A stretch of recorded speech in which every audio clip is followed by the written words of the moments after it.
Hello, everyone, and welcome to week 3 of the Aegis Marauders League. We got ourselves a fantastic matchup today between Faceless and Bing Chiller's TBD. My name is TokiB, bringing you the action, and joining me, as always, is Quacks. And how are you doing this fine evening?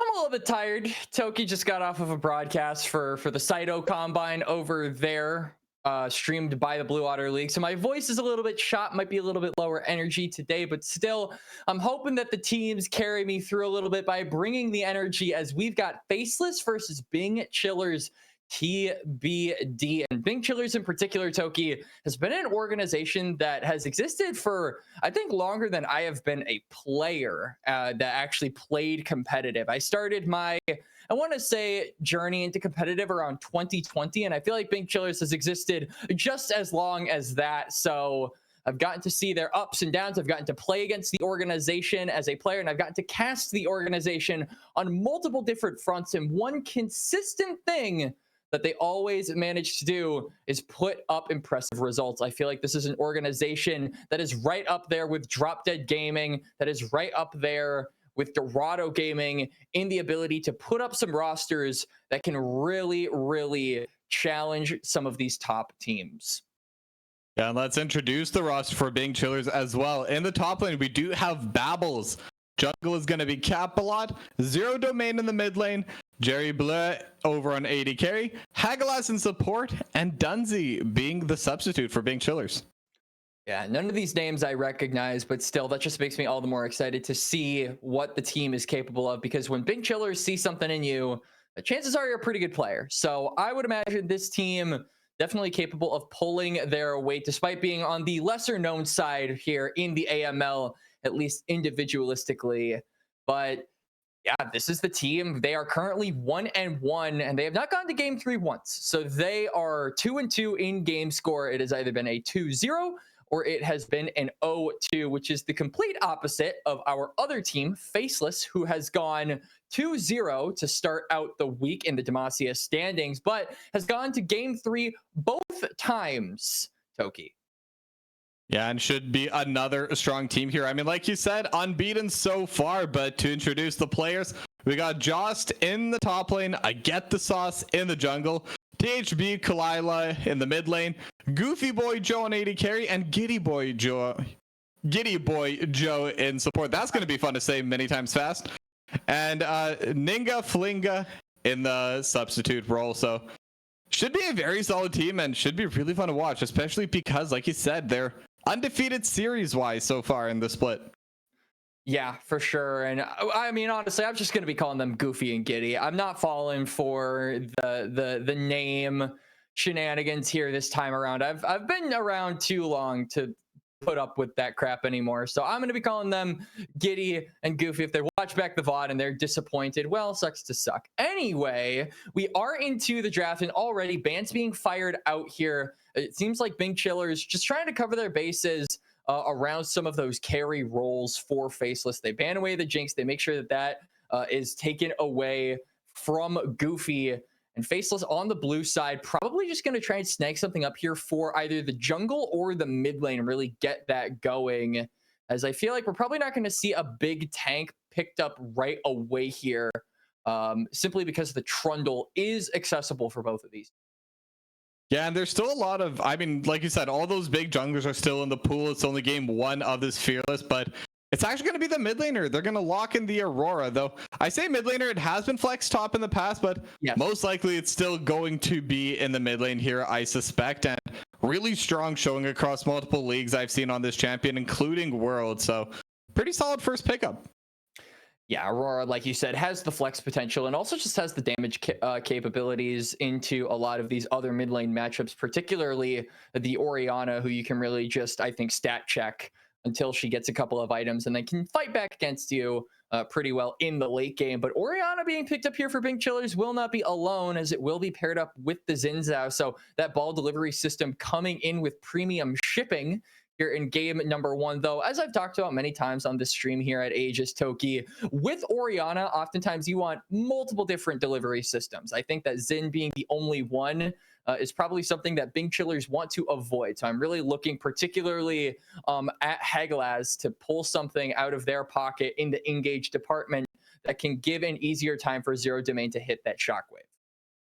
Yeah, I mean, they can definitely bring it through the support role. They could also look for Babbles in the top lane. There's not too many options that are currently meta that are very good at it, but there's definitely a few.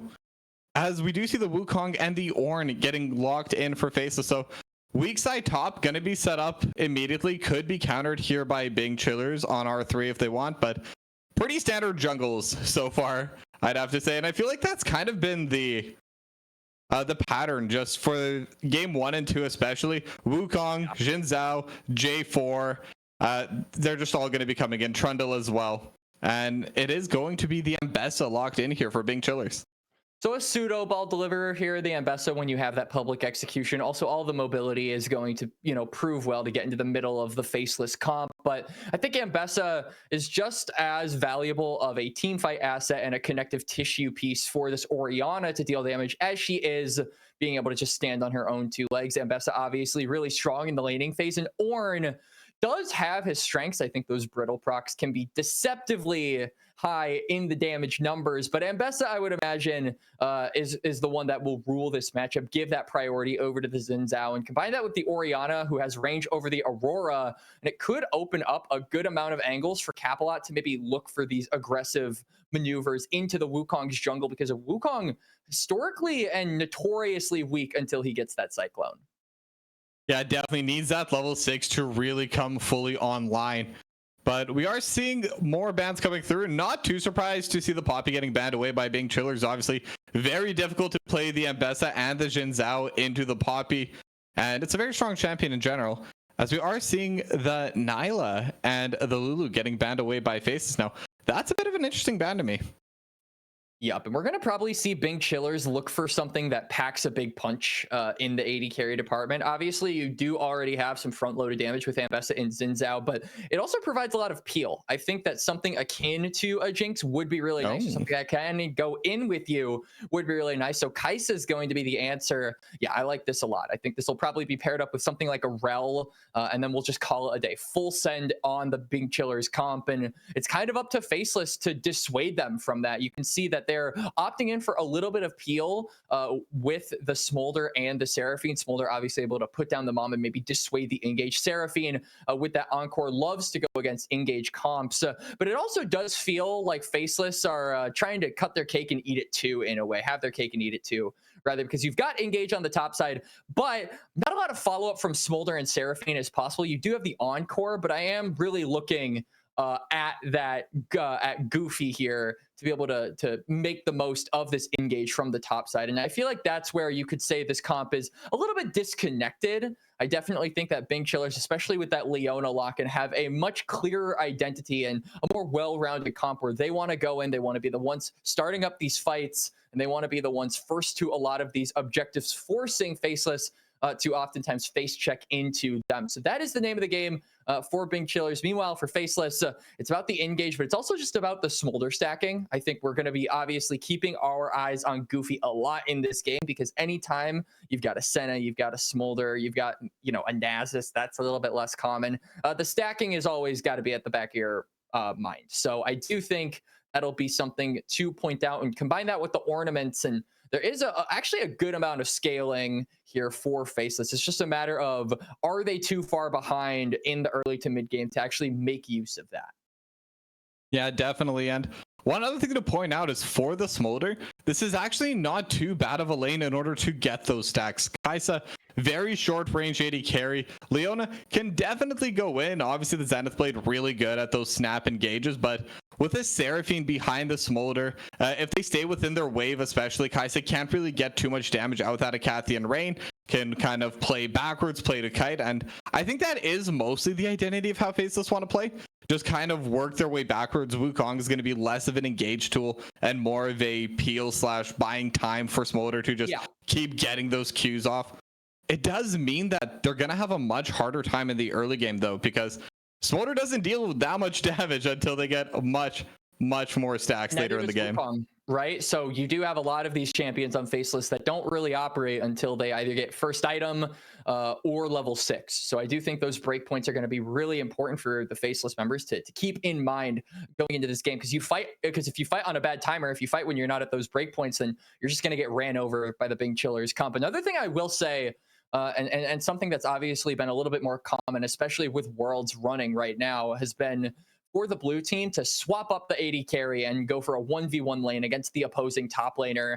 And I think Ambessa is probably the worst champion that you can do this into, especially when you're Smolder and you don't have a lot of that self-peel. You do have the flat, but Ambessa has more than enough mobility to catch up to you. So I do think that this is probably an angle where Faceless probably can't even look for the lane swap. Like, I would not like to see Smolder 1v1ing the Ambessa, because I do think that if at any point Goofy has somewhat suboptimal positioning and Babylot catches wind of it, he'll immediately go onto the Smolder, a burn flasher, at worst, just I think zone away the Smolder from the wave, deny those stacks, and really set this champion behind. So I would prefer them in the 2v2 where Seraphine can lay down some of that sustain.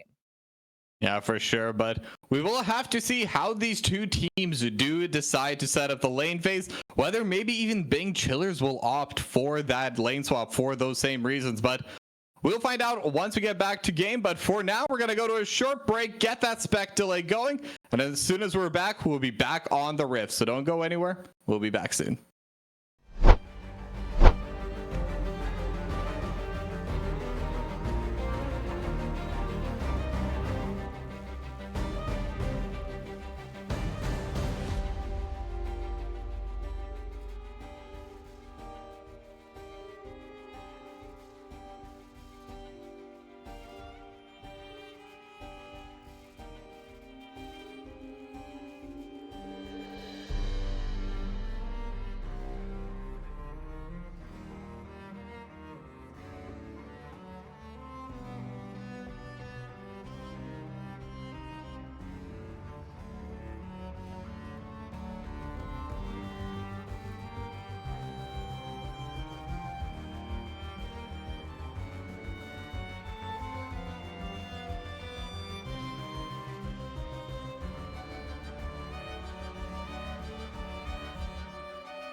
All right, everyone, it is time. We are on the rift for game number 1 between Faceless and Bing Chillers TBD. Yup. Game number 1 for week number 3 of the AML. And as we talked about in the draft, anytime a Smolder is onto the map, you have to be paying attention to him. So our eyes will be periodically looking over to Goofy's direction, whether that is in the bot lane or swap toward the top lane, remains to be seen. But we did warn against the Smolder 1v1ing an Ambessa, one of the best champions at the 1v1 duels. And Smolder, I don't want to say one of the worst, but definitely has to be lower on the rankings, right, Toki? Yeah, definitely. I mean, it's still always the range versus mage or range versus melee matchup, so you'll always be able to get some free hits. But Smolder doesn't have the damage to like actually zone away the Ambessa, and if the Ambessa does get onto you, like that's it. You're just gonna die. You're gonna flash. Like you're not gonna have a good time up there. So I also kind of like it that they, at least for now, seem to be keeping it the standard 2v2 in the bot lane. Just have the Orin match in the top lane into the Ambessa.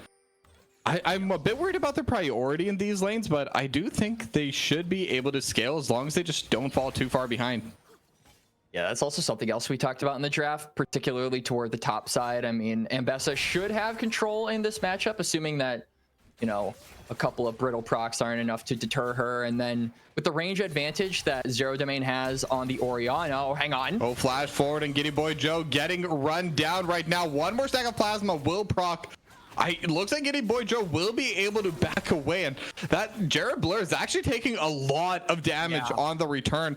So many summoners burned on the side of Bing Chillers. They do win out in HP, but at what cost? I mean, Jared Blue also... Oh, but Hexlash coming in. Hagela's looking for the attack, but won't be able to get the Shield of Daybreak on a Goofy Boy Joe, and the Zenith Blade just barely going to be going wide. You can see, though, that they are still getting priority in this lane, and Capilot is also finishing up his topside camps. Sauce as well, so both junglers are matching each other, will end up on the bot side. This could be an angle for the Xin Zhao, especially now that they'll see where the Wukong is on that ward to cut and maybe look for something aggressive, knowing that Haglaz has the ability to move along with him, but won't end up doing that, which I'm a little bit perplexed by, I'm going to be honest with you. Toki, maybe just assuming that they'll win out on the 3v3 if it comes down to a crab fight, but it also does give time for Seraphine to heal up the bot lane and maybe get their conditions into a better spot, especially with both of them retaining those summoner spells, like you said. Maybe could push them over the edge to win that trade, actually. Yeah, definitely. And for Goofy Boy Joe as well, it is the health potion, it's the cookies, and it's also the fleet footwork. I should mention this has been 2 health potions. It was the Doran's Ring start. It's flap, flap, flap. Going for it in Jared Blur, getting zoned away so hard. And as I was saying, the sustain is just so high coming out from the Smolder, and with the short range, Kai'Sa's really starting to struggle into it. See some pings toward the bot side. The crab is being the subject of a fight. Yeah, as having some technical issues here, not really able to see what's going on. that was interesting. You know what that reminds me of? I haven't seen anything like this in so long, but like if anyone's ever had any of those really old CRT TVs, I don't remember what it was, but I think if you have like another appliance way too close to it, that's what it looks like. Man, I'm really showing my age here today, even pre-broadcast Quacks, as we were talking about MSN Messenger, which apparently Quacks has never used in his life, and that made me a little bit sad. But yeah, no, that was hopefully we're not going to miss too much with this. Hopefully we'll be able to get back shortly, but definitely an interesting start. Yeah, and also right around what was probably going to be the first fight of the game, Toki. I mean, we were seeing both teams gravitate toward that bot crab, and we said that was probably going to end up in a fight. And like we also said, that the sustain from the bot lane of Faceless, as it looks like we are going to be skipping. All right, no, we're back. All right, let's see how this fight plays out. Yeah, HP bar is definitely favoring the side of Faceless to start, though. The amount of poke they were able to get on a Jared Blur, who was forced to reset. So it is just going to be the crab going over to I get the sauce. But Capilot should be able to just run straight through the mid lane, utilize this mid prio, and trade the crab on the opposite side. So overall, even trade. Yep. And we can see that Sauce is also just going to go right back to his Krugs, and we'll be able to get a full reset off. Does want to go pretty quickly, though, as we can also see that Capalot is in the area. Probably no dive possible, but at the very least, we'll see him on these tier 2s as, yeah, he will place that ward down. Sauce not getting the same luxury as he will not be able to track where the Xin Zhao is at in the prio department here. So far, a pretty calm game. Nothing really happening, but I do have to say, Toki, that does feel like the Faceless, or rather, no, yeah, no, Faceless, they got the crab war, so the mental warfare is already there for them. Yeah, I mean, being able to have that first move, and especially the fact that Smolder is able to play aggressive and isn't getting zoned away, this means that there's going to be a lot more stacks getting onto this Smolder. And as a result, they will have the priority in the bot lane. They will be able to get the crab. It kind of means Capalot has to play a bit more passive. And you brought this up earlier as well. Xin Zhao wants to make plays early, especially when it's into a Wukong who kind of needs the Cyclone to be able to get going. So the fact that they haven't been able to get going early, the fact that it has been so even, maybe even slightly favored towards Faceless, is a very good sign for them. I do think they could maybe look for some kind of a play onto the Dragon, because this is what we wanted to see from Bing Chillers. When you have a full engage comp that is capable of just sending it at any given time, you want to try and bait Faceless into a lot of these fights where they're the ones having to walk into you and having to engage into you with suboptimal conditions. And so they are going to do that. They will start up on the Dragon. It will be spotted out by Sauce, but he doesn't really have Lila to back him up. They'll be late to the arrival, and I feel like Dragon should go their way, but if Xenoblade going forward, they are a bit split right now. Beatrop is going to be there. It's actually going to get stolen by Faceless. And now what about the fights? Shockwave only going to get hit on one, only going to hit I got the sauce. But first blood and second blood both go towards Faceless. And now they're able to turn one back, but Jared Blur's going to go down. It is a 3-for-1 and a massive team fight for Faceless. And that was just a really insane fight for Faceless to win. The team that is supposed to be weaker in the early game somehow finds themselves the beneficiaries of the feats of warfare. As hang on, but now Call of the Forge going to the top side, flashing forward, will get the knockup, just needs one more hit, and it's close. Jost and Babbles are both at around 1 HP, and just gonna be able to get it. Babbles trying to flash in, but the Volcanic Rupture is there a bit too fast. And Babbles flashing into the spicy breath of a Jost. My man had one too many Taco Bells, and Babbles could not handle it. A kill going over to the Ornn, and Faceless with their 4th in 6 minutes. Yeah, but now, I mean, Faceless just winning out on the top side. They're winning out in the bot side, but one big thing, Jared Blur and Hagelize have been able to stop this back after the fight. So Goofy Boy Joe's sitting on a decent amount of gold right now, not really able to make use of the last Dragon team fight that they had. So will be forced to stay, but at the very least has HP, has mana, will be a bit behind on items, but should not be able to be completely zoned away.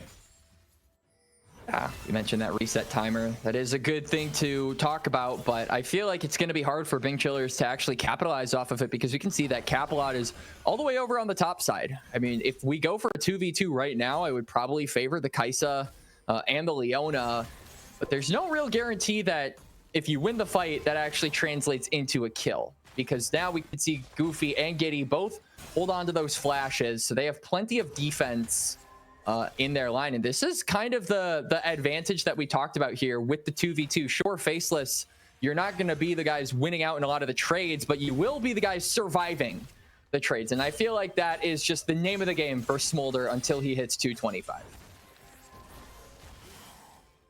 Yeah, I mean, that's definitely what Goofy Boy Joe's gonna want to do. Just try and get as many of these stacks as possible. And when you have that gold lead, it gives you so much more time to get them, because it just means that Bing Chillers aren't going to be able to play as aggressively. They're not going to be able to raise the tempo quite as high as they'd want to. So once this Smolder is able to get into that point, I think that's when this team really comes online. So the fact they're 4-1 and over 1k gold up before then is such a good sign for them. We can see Grubs also picked up by Bing Chillers, just trying to push the envelope of having that dominance in the early game. But It's just a matter of, can you actually make use of it? Because Jost has been managing to keep his turret within relative safety. All of the lanes have been managing to keep their turrets relatively healthy, and there isn't actually a lot of siege power here on the side of Bing Chillers that can knock down these plates easily, as Hang On Haggle has. Oh, the Encore is going to come out over top and just flap, flap, flap. So it will be the usage of ultimate coming out from Giddy Boy Joe, but overall, not too much there. But if Hagglaz is able to find another engage, this could be a little bit scary for the bot lane of Faceless. I mean, he's probably going to get his ultimate pretty soon, not to mention Capalot is also on the bot side of the map. So I think this is actually going to be enough to scare both Goofy and Giddy Boy Joe away from wanting to be the victims of that aggression. So they'll get their resets off finally.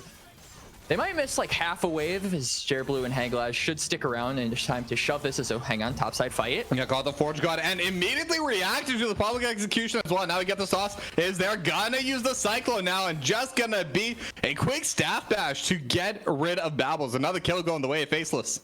And I love that from Sauce. Immediately after getting the Cyclone, he looks for an aggressive play, knowing that this is his time for the champion to really come through, and he makes the most of it. His second of the game, this Wukong. We talk about the Smolder and we talk about the Ornn and the conditions that they have gotten in the early game that we didn't expect, but I feel like the Wukong is also a champion where it takes a little bit longer for him to rev up. He is certainly accelerated here 10 minutes in, as I feel like the next back we should expect a Triforce from him, which will be a huge spike ahead of the second dragon potentially. Yeah, and this could be another dragon that they can actually fight on the side of Faceless. I mean, the side of Bing Chillers, they are here first, but Capalot isn't really farming the jungle because of this. I get the sauce should have the bot lane jungle respawn when he goes down to fight for this dragon, and as we see there, the Triforce is complete. We also have the Essence Reaver on Goofy Boy Joe. There's a lot of big item timers coming in for Faceless, and it's just the ROA for Zero Domain, and that's not an item that spikes as soon as you buy it. Looks like we're having technical difficulties again, so chances are you're probably gonna have to go back to our faces unless it course corrects itself. As this is a Jackson Pollock painting. This is not League of Legends.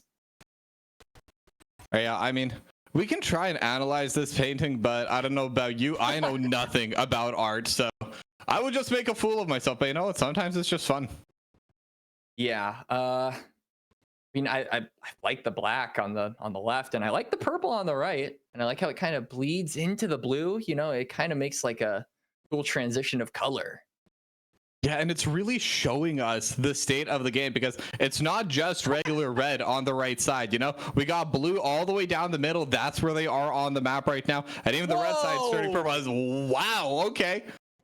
Holy moly! It doesn't know what it wants to be.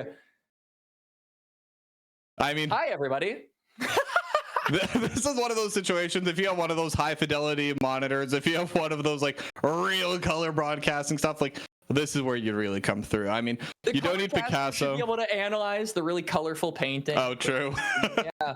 If I can't do that, then what am I even here for? As yeah, we're just going to wait to see what happens with the game. We will get back to that as soon as the technical difficulties have subsided. But so far, I gotta say, Toki, Faceless have been doing a really good job navigating this early game. We saw the dragon started up by Capalot, but I mean, Sauce got his Triforce. He was immediately running to the bot side, and I do think that there is a potential for them to just walk into the bot side river and fight it just like they did that first dragon. They weren't the first to the objective. They certainly looked like they were underprepared, but they ended up winning that fight, and now they have way more resources to actually be competitive in the river here. As we are right back to live. Sauce is in the area. Giddy Boy Joe still doesn't have the Encore, so I do wonder how this engage is going to pan out. The Cyclone is down as well. Yeah, but 2.5 KHP left on the dragon. Final plasma stack is gonna go through, and the aggro going to reset. Mom gonna get cast over top. TP coming through with one. Capalot just gonna run it and take that. So the dragon will be going the way of Bing Chillers. But what about the fight between worlds? On to 4. They're able to find Jared Blur, get the Encore over top, and Hagglaz gonna be next to fall once we get the pretty little colors out of the way. But I mean, I think we can tell just from that screenshot we had right there, Faceless definitely gonna be winning out on that fight. Very least gonna get 2 for themselves. Yeah, just Bing Chillers at the very least gonna be able to get the dragon. I mean, I think that's a pretty good snag for Capalot. Yeah, Capella, I feel, has been playing this Wukong really, really well. Kind of unfortunate that he wasn't able to flex the 50-50 again, but it is what it is. One dragon apiece, I think, is actually still a good situation for Faceless because you're able to stall out for the Smolder to get all of those stacks. So not a big deal giving over one Drake. As ooh, this is a pretty. I like that one. I don't know about you guys, but I like the pink. Yeah, I mean, we've heard about all of those pieces of art getting stolen from the Louvre. Nope, just a quick screenshot. Yeah. Well, yeah, we heard all those paintings getting stolen, and this is where all the new art is going to be coming from. These screenshots right there, what we're showing on broadcast, that will be next. Going to Paris is going to make its way around the world before finally settling here on the Aegis broadcast. That's where it will find its final permanent home. We'll have art enjoyers coming in, League of Legends enjoyers, and I mean, this is just going to be a great place to hang out for anyone that enjoys anything. Won't hear me complaining, but I mean, honestly, those paintings reminded me of something, Toki. So when I was like a kid, right, I must have been like, oh God, I must have been like 7 or 6 years old. My parents got married and in Mexico. So we were out in Mexico near like a resort, and I wanted to make them like a wedding gift, just me. And I decided, you know what? There are like painters around the resort, so what if I got one of them to make me something? And I like described, okay, hang on, we're back. Yeah, we're going right back to the dragon fight. So Mom over top once again. TP going to be coming through. We are going to be replaying the first couple seconds of this fight, but watch TBH Kulela in the back line between worlds, just hitting onto everyone, and Hagla is going to get hit by the encore. Same with Babbles, and Babbles will be able to get away. So it is just going to be that 2-for-0, 2 for the dragon, I guess you could say, but Faceless still just winning out so hard on these fights. Yep, they don't get the Drake, but like we said, Smolder more than happy, I think, condition-wise, to stall out the game just as it is. Getting that first dragon is going to have huge implications for being able to grind down the tempo of this game. As Sauce maybe a little bit overplaying his hands. Yeah, but Capalot trying to go in, but the Cyclone over top doing a lot of damage. And I get the Sauce, gonna be able to get one kill. Jared Blur is getting jumped upon in the backline, will be able to trade back on I get the Sauce, but Encore is still down. Hagla is getting slowed down. There's Goofy Boy Joe trying to run them down. I don't think they have the damage, but another 1-for-1 trade. Yeah, still, I think good for Sauce. You give a little bit more gold into Jared Blue, but I feel like this Kaisa is the only member accelerated onto Bing Chillers, has the only 2 kills that the team has, and will be just as good, I feel, as the team that is able to back her up, right? An AD carry with a lot of gold is nice, but if you're looking to be an engaged comp, you have to make sure that the rest of the team is actually capable of pulling their own weight. And as it stands right now, the rest of Big Chillers are not doing so hot. So I do think that if we want to make the most of this Kaisa being 2-0, being slightly accelerated in this game, we do have to start getting our front line a little bit more resources, giving them the time to farm up some of these items, because they're not going to be able to protect this Kaisa. And the moment Jared Blue gets aggressed onto, Hex Flash, Goofy Boy Joe gonna be getting hit, will be forced to cleanse away. But another big summoner forced out. Now Zenith play, they're going back in, and that's going to be another Kathleen Rain going out over top. Mom going to heal Goofy Boy Joe just a little bit. But overall, just a trade of ultimates, a bit of a trade of summoners as well. Yeah, I think Goofy Boy Joe maybe a little too overzealous with his positioning, a little careless with it, and does have to burn his cleanse. Still holds on to that flash, though, so that will still be something he can use if the danger does get that bad, which doesn't seem like it will for a while, as they take a reset as Babbles. Yeah, public execution on the top side, and Call of the Forge God gonna get returned. I don't think either really has kill pressure here, though. They're gonna try and trade things out, and Babbles diving in underneath the turret, just gonna get hit one, as now Zero Domain will get caught between worlds down there, as TBH Kilila not gonna be able to jump over. So fighting across every lane, but no one going down. But Capalot in a perfect position. Zenith Blade going forward. Capalot going to follow, and now they have the Solar Flare. Encore does not buy enough time, and Capalot going to be able to get a shutdown. I get the Sauce is in the area, but just a little bit too late. And I feel like they had to have some inkling that Capalot was here, right? That Gromp is not taken. You know that the Xin Zhao is probably pathing toward the bot side, because there is a dragon up in about a minute and a half. And once again, Goofy Boy Joe, I just feel like walking up a little too disrespectfully Still has that flash though, wasn't able to use it to escape. So will have the ability to use it in the dragon fight as Jost.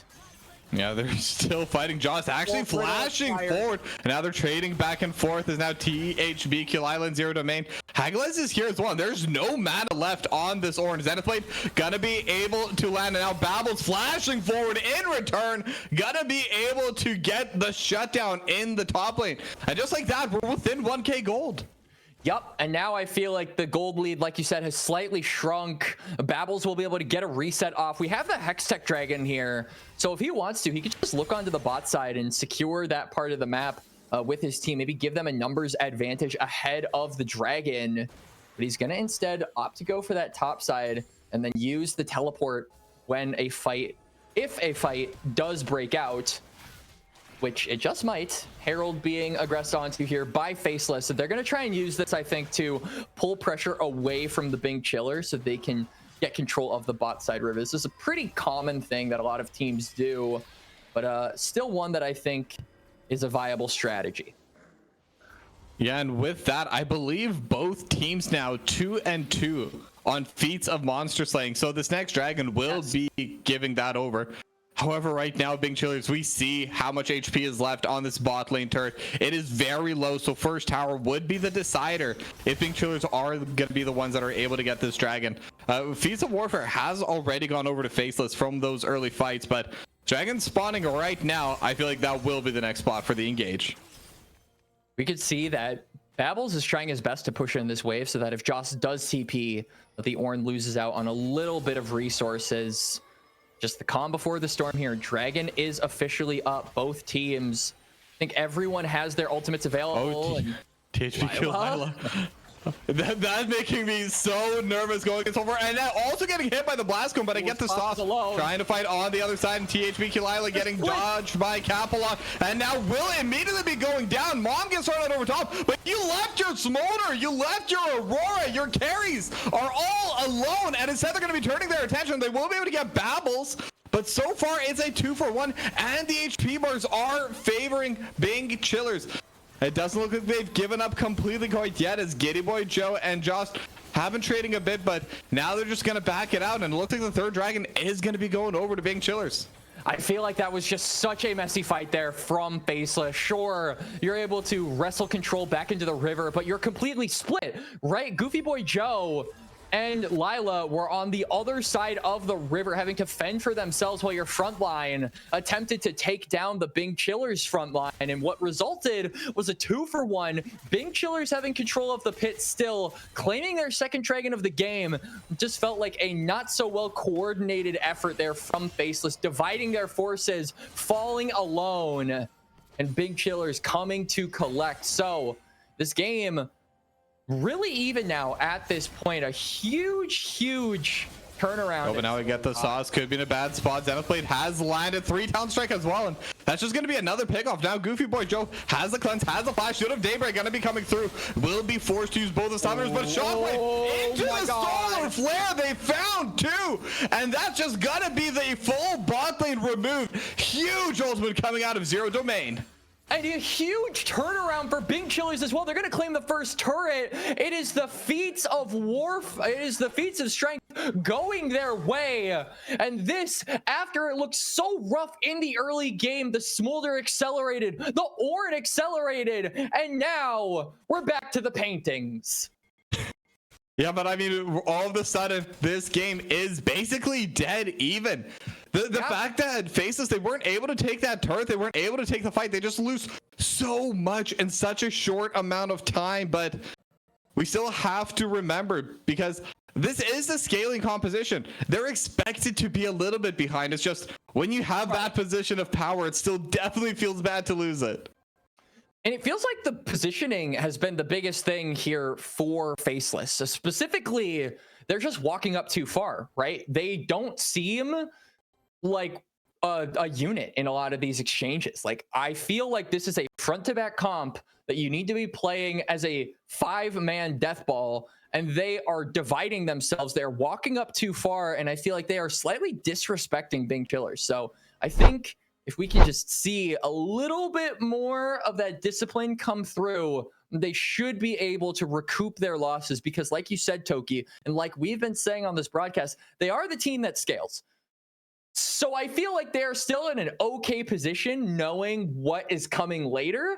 But if they keep up this trend, it's going to get a little bit worrying. I mean, definitely, and especially that last fight, because Goofy Boy Joe and THB Kalila, they were just both completely separated from everyone else. They did not have the Seraphine, the Enchantress that's kind of keeping them alive. They don't have the Wukong, the Ornn that can provide CC and frontlining. They were just completely alone versus the majority of Bing Chillers. And if your carries are separated like that, doesn't matter how hard you scale, it doesn't matter how strong you are, you will be going down in those fights. So like you said, Faceless, they need to take much bigger care of their positioning.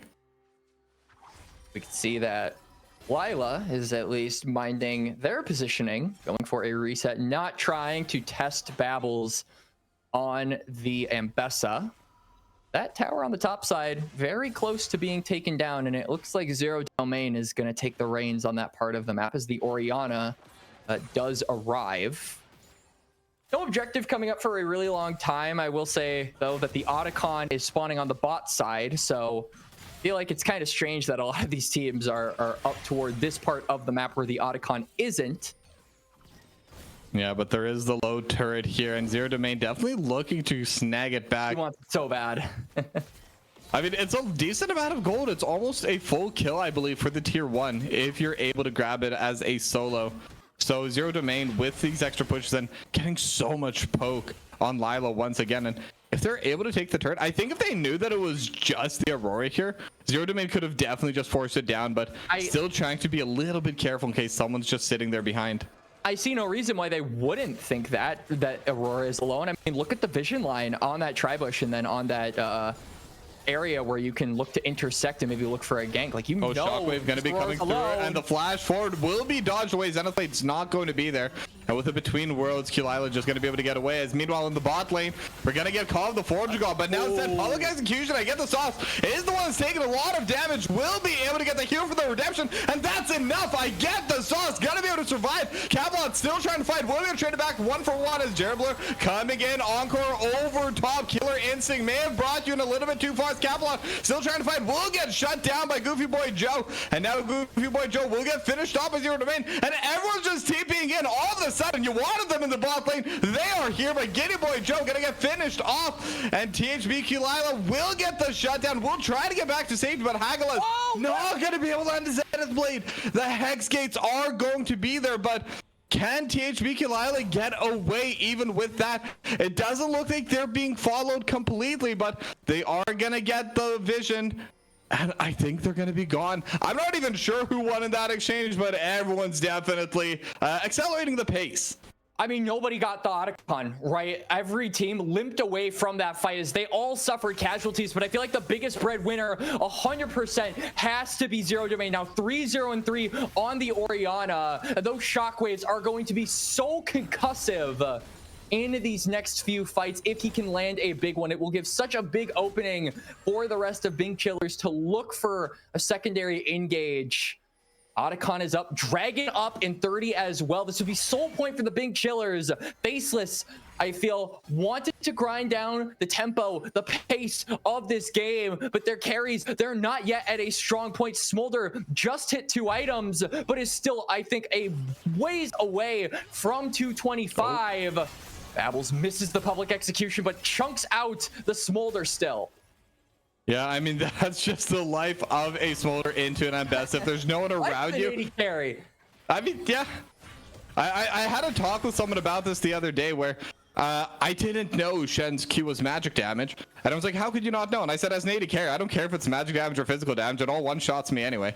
But to get back onto the game, they have pulled the dragon. This is going to be the 4th dragon of the game. Would be 3rd of Bing Chillers are able to get a TP coming through now, but the dragon's already super low. Encore over top. They will be able to get it on the side of Bing Chillers, but what about the team fight after that? Ornn Horde over top on the 3. Zero Domain super low will get finished off, and in the backline, they're able to take down Capelon as well. I get the sauce. Flashing over top. Hagalaz all alone in the pit. Does not have flash. Will just be going down. Kill gonna be going over to THB Kulila, and that should be the Otacon. So 3rd Drake for Bing Chillers, but the team fight and the objective going over to Faceless.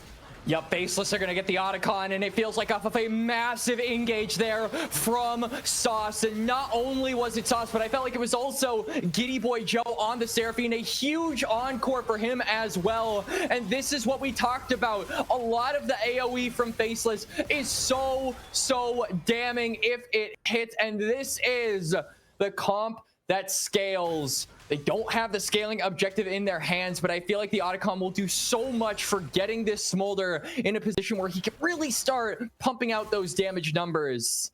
Does he have 225? I'm looking at him right now. I don't think he does. I think he's very close. I mean, at the 19-minute mark, we've already seen those little extra shots coming through, so that would mean 202.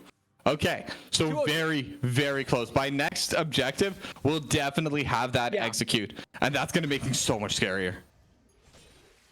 It absolutely is, but they have to make sure they actually get the objective at that point, right? Because it could be detrimental if they don't. Soul point here for being chillers, and while they missed out on the Otacon and they got wiped in the fight that preceded the dragon being taken, we're going to proceed with... oh, wait. Jerblue killed... somebody killed the Seraphine. Yeah, Giddy Boy Joe. There's a lot to analyze. I love this painting, bro. So I was gonna say here, one of the big things that we always talk about when it's being played into one of those scaling compositions is you want the early dragons.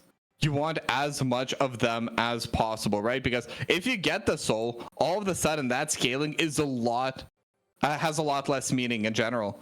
So if they're able to get the fourth one, especially because it's something like the Hexal, which is so powerful, it will negate a lot of that natural scaling that Faceless is going to have just by nature of their team composition. And especially when you have stuff like the Orianna, the Kaisa even going to be able to just poke out the Void Seeker as the game does go on, as we do have a still now. But yeah, as all of that comes through, it's just going to get so much scarier for Faceless. They need to fight this dragon. I think they need to get this execution online ASAP, and they need to make use of it.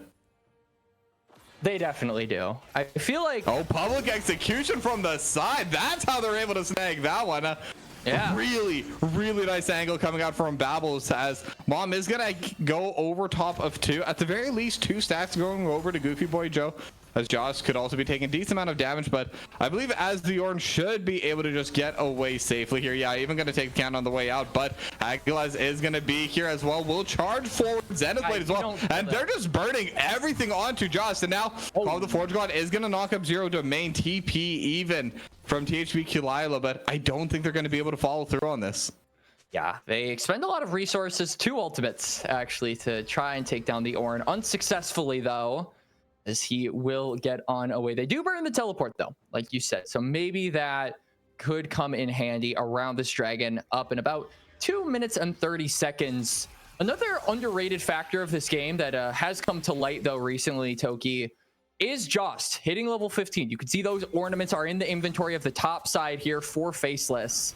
That is going to give them found Babbles and out cycling going to be coming out over top. The smite's there for the smoke in the second set land though, and just barely will have the range, and because of the extra staff bash, going to be technically a solo kill for I Get the Sauce, as Josh did not really participate in that to grab an assist. Yep, painting's back for the time being. Still though, you know, one pick. Honestly, just get me to that dragon fight. That I think is really going to determine the game, because I think it's going to be a question of, can Faceless stall out the game long enough for the Smolder to really wreak havoc, and especially with the Baron, they get another fight when they should be able to pick that up and siege from then on out. But Big Chillers, if they can get this next soul, they can get the next dragon with the soul, rather than it gives them a fighting chance, a legitimate win con to be able to match the ornaments and match the Smolder. Yeah, for sure. Completely black now, by the way. Wow, this is where am I? Very deep meaning. I mean, all I'm seeing is the dust on my monitor, so I definitely don't like this painting as much. But POV, you're an angler fish in the ocean. Yeah, exactly. Oh, I wish I had one of those little lights, you know, just like. But yeah, dude, that thing scared the crap out of me when So keep in mind, Finding Nemo came out in like 2005, something like that. I was like 2 years old. So that anglerfish scared the crap out of me. I loved that movie, but could not do the trench scene. I could handle Bruce. I could handle the shark. I could even handle the barracuda at the beginning of the movie. For some reason, the anglerfish was just a step too far. That movie is unironically kind of scary. Like they've got a bunch of weird, horrifying stuff. They even try to make the toddler with braces scary. I mean, anglerfish in general, like, do you know how big the females get? They're 4 feet long. Like, they're massive. I always thought that these were just like small fish because, again, Finding Nemo, as we are just gonna replay this kill in the top step, but I'm just gonna talk about fish. So we knew that, like, compared to a clownfish, it was slightly bigger. Sure, right, whatever. But these are as big as some people. And their teeth, their mouths are to scale, as we do have the 225 stacks now. So Goofy Boy Joe is fully online. All right, Goofy Boy Joe, it's his time to shine as the Smolder growing up into a big boy dragon. Less than 2 minutes ahead of the dragon. Baron is up though, and they're just gonna go right off rip. I mean, they got a kill onto Babbles. I feel like this is a play to turn. If it is contested here by Big Chillers, Faceless just drop it, and they look for a fight with the Smolder with Execute. Yeah, and a lot of people don't know, but Smolder, true damage burn does affect Baron. So Smolder's actually quite good at taking these down quickly, but looks like they're going to be fighting over top to get the Encore on a 3. Got the Forge God as well. Shockwave lands back, but it's just a little bit too little. It's a little too late, and they're going to get all 3. Cavalot, Jared Blur, and Hagla is going to fall, and with that, they will be able to secure the Baron on Faceless, and now the game's really exploded right back in their favor. And this is exactly what we talked about. Right, sure, you've got your Kaisa accelerate, but it doesn't matter when your front line can't protect you. Jared Blue tries to go for the hero play. He uses the ultimate and gets a flank onto Faceless, but he isn't able to be protected. His front line falls one by one by one.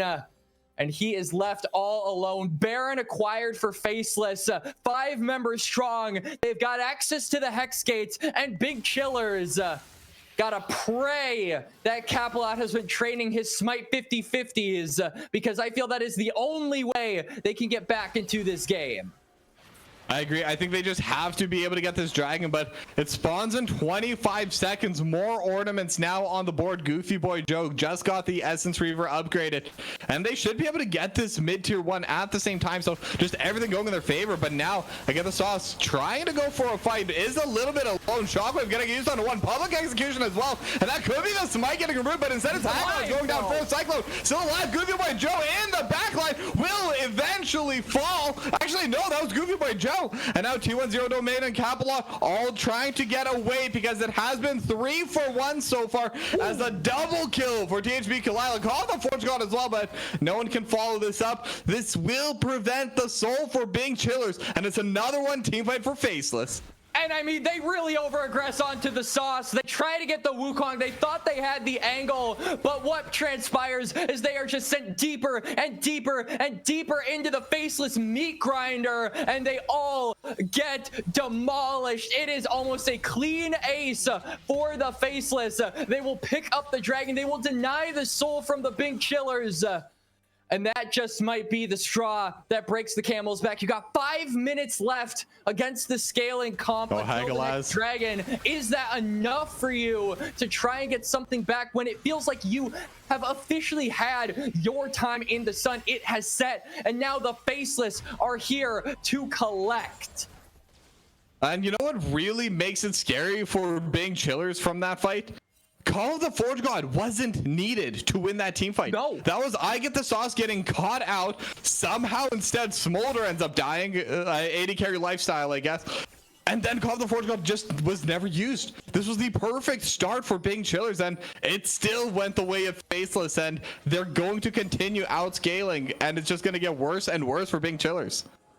Yeah, Big Chillers, like I said, had their time in the sun. They don't have a lot of scaling elements to them outside of the Orianna and the Kaisa, but those members are not tanky enough to handle the barrage of damage and pressure pumped out here by basically all of the Faceless champions. They're on the top side. They're looking for a siege. Shockwave comes through from Zero Domain and chunks out Lila to about half HP, but the waves are going to continue pouring on in. I'm really surprised that they aren't sending Joss to the mid lane sooner. You can see that Babbles actually clears that wave, and now the Ornn will have to catch it.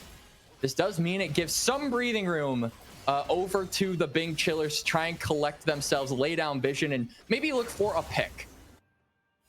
And they definitely have the damage to get the picks. I mean, Zero Domain is still quite strong. 3.5 items now, has the full completed death cap, 3 items on Jared Blair. They have all the tools they need. They're just not able to find the start. They're not able to find the snap engage to just grab someone off the map. And like you said, I think that's really their only way back into this game. Just try and pick someone off and hope that you can still win 5v4. Absolutely, but those pick tools, feels like you're really putting yourself in the middle of the team if you do that. You've got the public execution that gets you a pick, but then the Ambessa could be in the middle of all the members of Faceless if they're just right around the corner. So you have to be really careful about when and who you commit onto, because even if you do get that pick that you were looking for, you might just be traded right back, and then the rest of your team might follow you into the grave. Faceless, though, not really concerned about the pushing waves in mid and bot. They're completely absent to it, just pushing away on this part of the map. Shockwave lands onto 2. I think just trying to clear the way, but that's not going to happen. Zero Domain might be a little bit too far up now. Will be forced to flashes. Oh, the Crescent Guard also going to be on cooldown now. I don't think they can push for the Nexus turrets, but that's another big cooldown used. Getting that inhibitor, especially ahead of the Dragon as well, does mean that Faceless shouldn't have to worry about applying nearly as much pressure and sending as many members as Babbles is just looking for some kind of an angle to go in, but all of the Faceless members cancel their resets, and I think that Ambessa just doesn't really have a way into this, but might face check into 5. Don't go in that bush.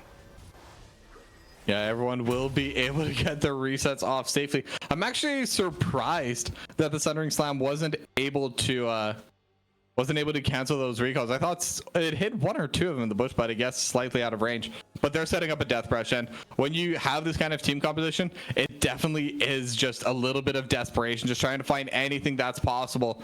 But if someone walks in like Giddy Boy Joe or Goofy Boy Joe, that could spell disaster for Faceless. Yeah, Faceless are not even interested in the top side objective, by the way. I mean, they've got wards on that part of the map, especially in the pit. There is actually a ward. So if Bing Chillers opt to say, hey, maybe we can trade this for a Baron, Faceless have more than enough resources to say, all right, let's just move across mid lane and let's actually fight you because we are the stronger team. That looks like what's going to happen as they do see an angle. Yeah, now Cyclone over top. Call the Forge got TBHQ Lila in the back lane onto Jared Blur. Encore hits everyone as well, and 2 are gone. Capelon with the Crescent Guard, not going to be able to survive too much longer, as now it's just going to be Babbles left alive. 4 for nothing so far. Flash forward, beat drop, not going to be able to land the root. Trying to get the slope from the red buff. Goofy Boy Joe now gonna be in range, just needs a couple more autos, and that is gonna be the clean ace, the clean 5 for nothing, and the clean game 1 going the way of Faceless. And Faceless, they had a little bit of difficulties in the mid game. Big Chillers tried their best with the Fed Oriana, but it just wasn't enough. Their front line never ever came to protect their back line. It just did not click for them, and the Faceless dominate here in game number 1. It's 33.5 minutes. The Smolder coming online, and the Smolder burns down the Chillers.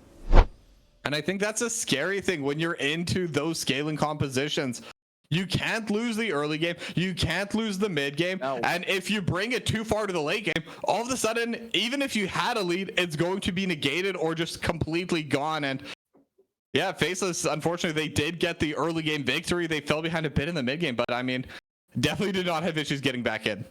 Yeah, for sure. I feel like a lot of this has to be given over to Sauce, though. I felt like the presence on the Wukong for a champion that, like a lot of people have said, isn't really relevant until he gets that Cyclone and isn't really relevant until he gets that Triforce. He really understood his breakpoints. The moment he got that ultimate, he was everywhere on the map. And I do got to kind of extend the credit over to the rest of Faceless for understanding that, right? Not going for these needlessly aggressive plays, not putting themselves in a position where Sauce actually has to try and bail them out. Instead, he can play for himself, play to accelerate his game conditions. That's exactly what transpired here. That little divot of gold going the way of Bink Chillers around the 21-minute mark, quickly and swiftly brought back just a couple of minutes later. And yeah, I mean, going into game number 2, like we said, both of these teams have had very different stories about how their best of 3s have gone. Faceless have gone to 3 games both weeks, while Bink Chillers have not gone to game 3 at all in the AML so far. So one of these teams is going to be breaking the curse. Yeah, it definitely will be, but we'll only find that out once we do head over to that second and potential third game later on. But before we do go to a short break, I do want to thank all the folks over at Zen Market.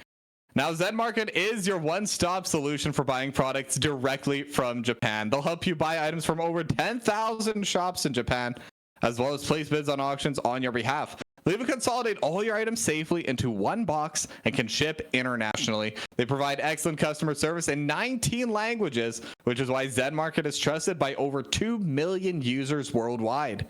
Check the panel below the stream or click the link in the chat to try them out now. And if you sign up with promo code Aegis, you'll get 1,000 yen off your first international shipping fee. And on top of that, if you decide to make a purchase on Zen Market, use code Aegis25 to get 25% off your first purchase. Thank you, Zen Market, for sponsoring us, and we'll see you all after the break.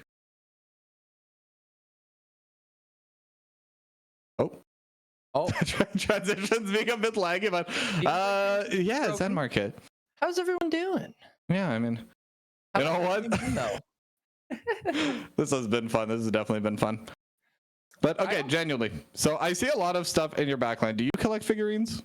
Do I collect figurines? Yes, I actually. Well, so my girlfriend also plays League, so she's more of a collector than I am. But even before we met, I had like a crap load of collectibles. You can't see it, but there's 2 other shelves of collectible stuff. You can only see the is that a duck? Yeah, duck, along with Grump, who has a little flower tiara, and then maybe some stuff on the bottom. But if I change my camera, take you on. Oh wow.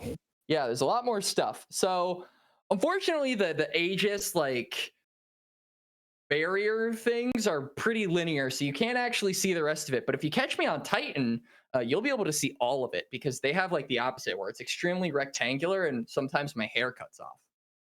Yeah, I know. If you want to match that collection, as we do have that transition ready, be sure to get it all on Zen Market. So thank you once again. それなら全マーケットね。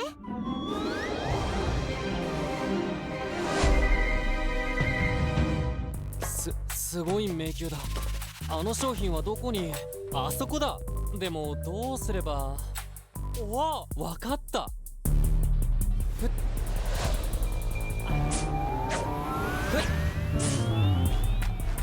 っと。は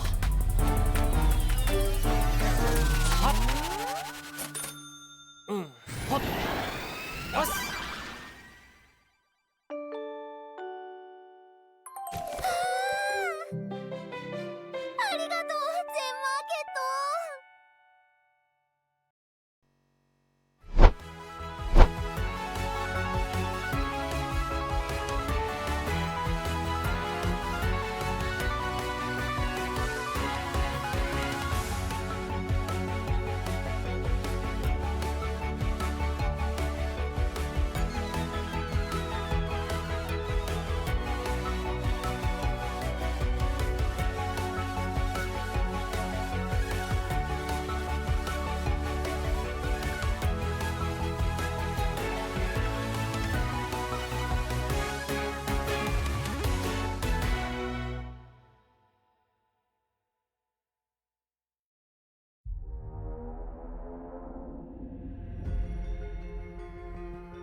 And we are back with game number 2 between Faceless and Bing Chillers TBD. So should be another good one. I mean, we'll see how the drafts go, but Faceless with a very strong late game composition, we're able to win it out as we are heading right into the draft here. So what changes would you like to see?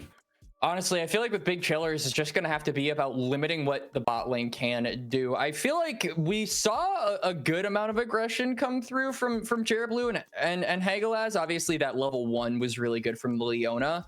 And just being able to scare them away. But the sustain that Seraphine provides, like, I would have much rather them actually picked their timing when the wave was in a more neutral state, because they could just walk back to the tower, right? They didn't even have to burn any flashes. So I feel like when you're going to pick your moment to go in and try and punish some of these moments where the Faceless comp is weak, you have to be a little bit more careful, because I do think that even off that level 1 and then being able to retain their flashes, heal on up through the Seraphine, that kind of trickled in to a reason why they were so healthy around that dragon fight and really got that ball rolling right from the get-go. Yeah, for sure. And right now it looks like Bing Chillers kind of agree. They're just trying to get rid of all of those late game marksmen right now. They removed the Yunara, removed the Jinx. I mean, only one technically Senna infinitely scales. I don't think you're quite as worried about that one as all the other marksmen, but I also feel like Zeri. Right? Oh, Zeri, yeah, that's definitely a big one that they could look to either ban, or they do have B1 as well. I don't know if that's something you'd want to B1, but definitely an option for them as well. It will definitely at the very least remove a lot of those options, with the Syndra being the final one. Yeah, Syndra going to be the last one taken off here, and Faceless going to deny the Scion. So now the big question kind of becomes, what are Bing Chillers going to focus down? They had a lot of emphasis on the Kai'Sa in game number 1, so we were panning our eyes toward that bot lane pretty often, but then you had things like the Ambessa. So I do think that there are plenty of angles that they could take going into game number 2 on where they want to give the ball over, as Trundle going to be the B1. And Toki, I take issue with Trundle B1. If Faceless just decide to either overload with tanks or pick no tanks, they have their pros and cons, but then I just feel like Trundle really loses out on a lot of the value that he brings to the table. Yeah, I'm guessing this is just their drafting strategy. They just want to get those junglers in early. As Lilia gonna get locked in for Faceless. I've seen this champion banned a lot. I don't think I've actually casted a single game of Lilia, maybe in months at this point. Lilia's really strong, especially into Trundle. I mean, it's really easy to kite out this champion. I think the only real thing that Lilia wants to avoid are those enclosed spaces where the pillar can wall off an escape route. If this Lilia is in a position where she can't really fight back against the Trundle. So those moments are pretty few and far between, though. So I would definitely favor Sauce being able to have more agency than the Trundle, which is something you don't want to say, especially in the early game, because that's really when Trundle's time is to shine. Yeah, and you're talking about overloading potentially with tanks, and Cassante going to be locked in this top lane. Does do pretty well as a blind pick, as Gnar currently getting covered, obviously, and gonna get locked in basically right away. As ranged into melee, definitely annoying, but as far as weak side top laners go, Cassante is probably one of the best. Yeah, I would say one of. Worlds doesn't agree, as I think he has the lowest win rate of every other champion. Jarvan actually is dethroned, ladies and gentlemen. He did win a game. But yeah, I feel like now Big Chillers have like a lot of frontline, but you need someone that's capable of pulling that trigger. So this might be where I reveal my hand on the 80 carry and just what is going to be the front line for my backline. They're going to hold it for now and instead just opt to pick the entire top side with that Hui in mid. I expect Faceless to probably go for a counter. Some of the best counters to Hui, very basically, are ones that can just really get up in his face, try and circumvent the range that he provides. So I think of things like the Akali. I think of things like the LeBlanc. I think of things like the Silas that I think could work if they want to go for that. But it's all just a question of preference for Lila. Yeah, that's assuming they even want the counter. I mean, we have seen pretty often just handshakes, and I think Talia, one of those handshake champions as well. They're both just gonna scale up in the mid lane. Shouldn't have too much threat on each other. Obviously, they'll be able to poke each other out a little bit, but all-ins should not really be possible without jungle intervention. Yeah, and this also I feel might not bode amazing for Lila, simply because, I mean, Talia, while able to match the range with Hui, like in a 1v1 situation, it's fine. But if Trundle decides to visit mid, there's nothing you can really do. If you miss that seismic shove, you're cooked. Like, you're gonna either have to burn the flash or you are just a dead man. So I do think that it is really, really volatile for Capalot to burn that flash early and get as much pressure into the mid lane as humanly possible. So that's a potential win con for Bing Chillers, is that mid jungle and being able to punish the Talia. But other than that, not seeing a ton of firepower come through here from Bing Chillers. So I'm really expecting these 80 carry bands to weigh heavily on what BCS actually wants to do. For the side of Faceless, though, if I had to get an 80 carry, like, honestly, it's dark tech, but this is a beautiful Vayne game. Oh, I mean, definitely.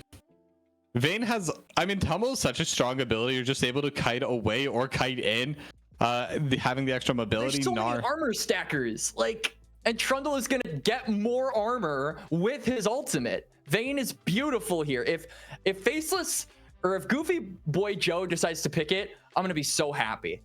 Oh, you were so sad. Now I'm okay. No, I'm extra depressed from this one. This is like the champion I did not want to see.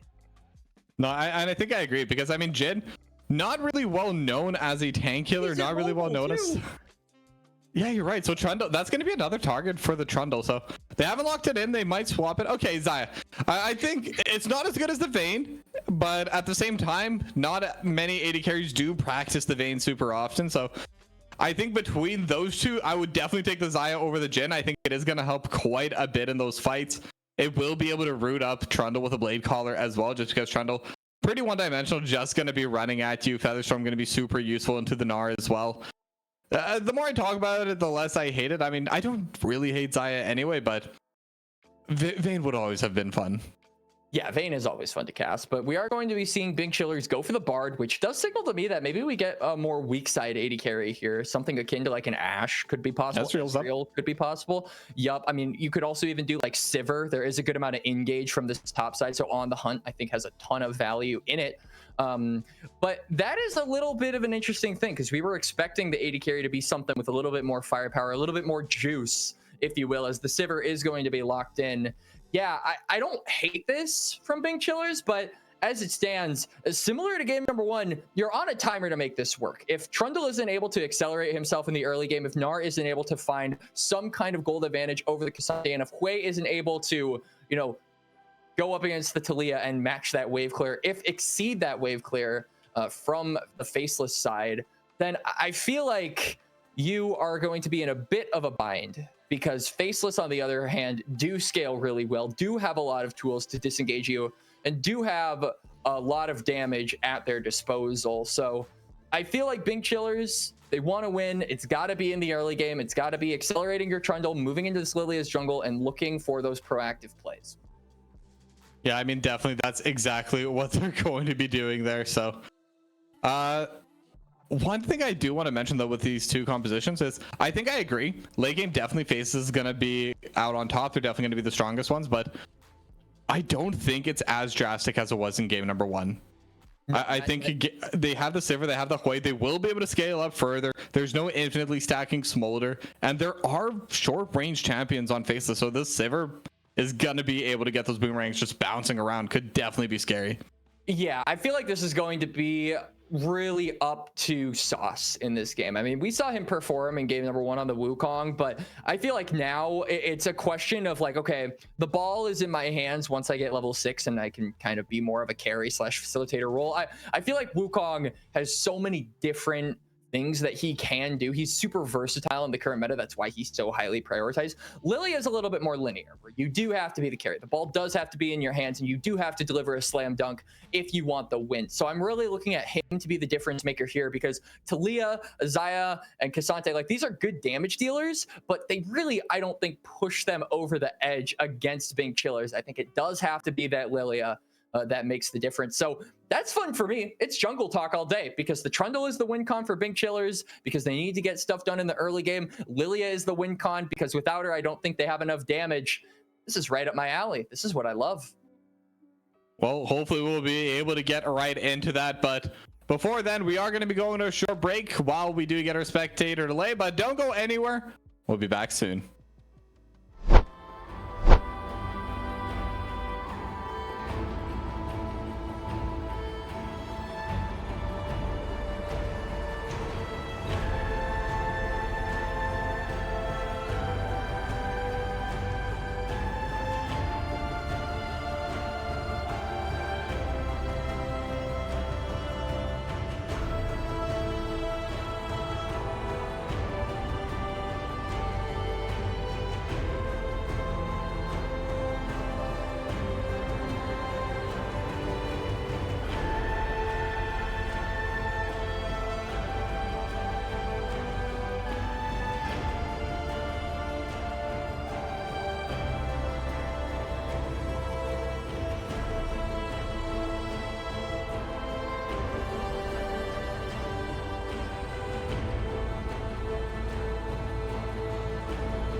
And we are back with game number 2 between Bing Chillers, TBD, and Faceless. Now, if Faceless are able to win, we are going to be just ending it with 2. They want this 2-0, but Bing Chillers, they're going to want to try and bring us to a game 3 as soon as possible. Yeah, Faceless. And like we said, a lot of what the team wants to do in game 2 is carried by the junglers. Capalot really wanting to get that early pressure down so that he can run the map and allow those late game carries to really take over. You know, like post 20 minutes is when the Sivir, when the Hui, when the Gnar are really expected to turn on the engines. But until then, they don't have a lot of early pressure. That's going to fall on the Trundle to get that done. And then on the other side, Faceless, I would say just don't have enough damage in their comp unless this Lilia is able to have a pop-off game. And we saw both ups and downs from the junglers from game number 1, but Sauce in particular, I think, having a really good performance on the Wukong. So curious to see what he can do with a champion like Lilia when you're expected to have the ball in your hands basically the whole way through. Yeah, and as you can probably tell, we are having some technical difficulties once again, but we'll be back in the game shortly. We will be able to bring all the action, kind of like how we did in game 1, hopefully a bit smoother, but you know what? Sometimes that's just what you got to do to get this perfect League of Legends action over to the masses, you know?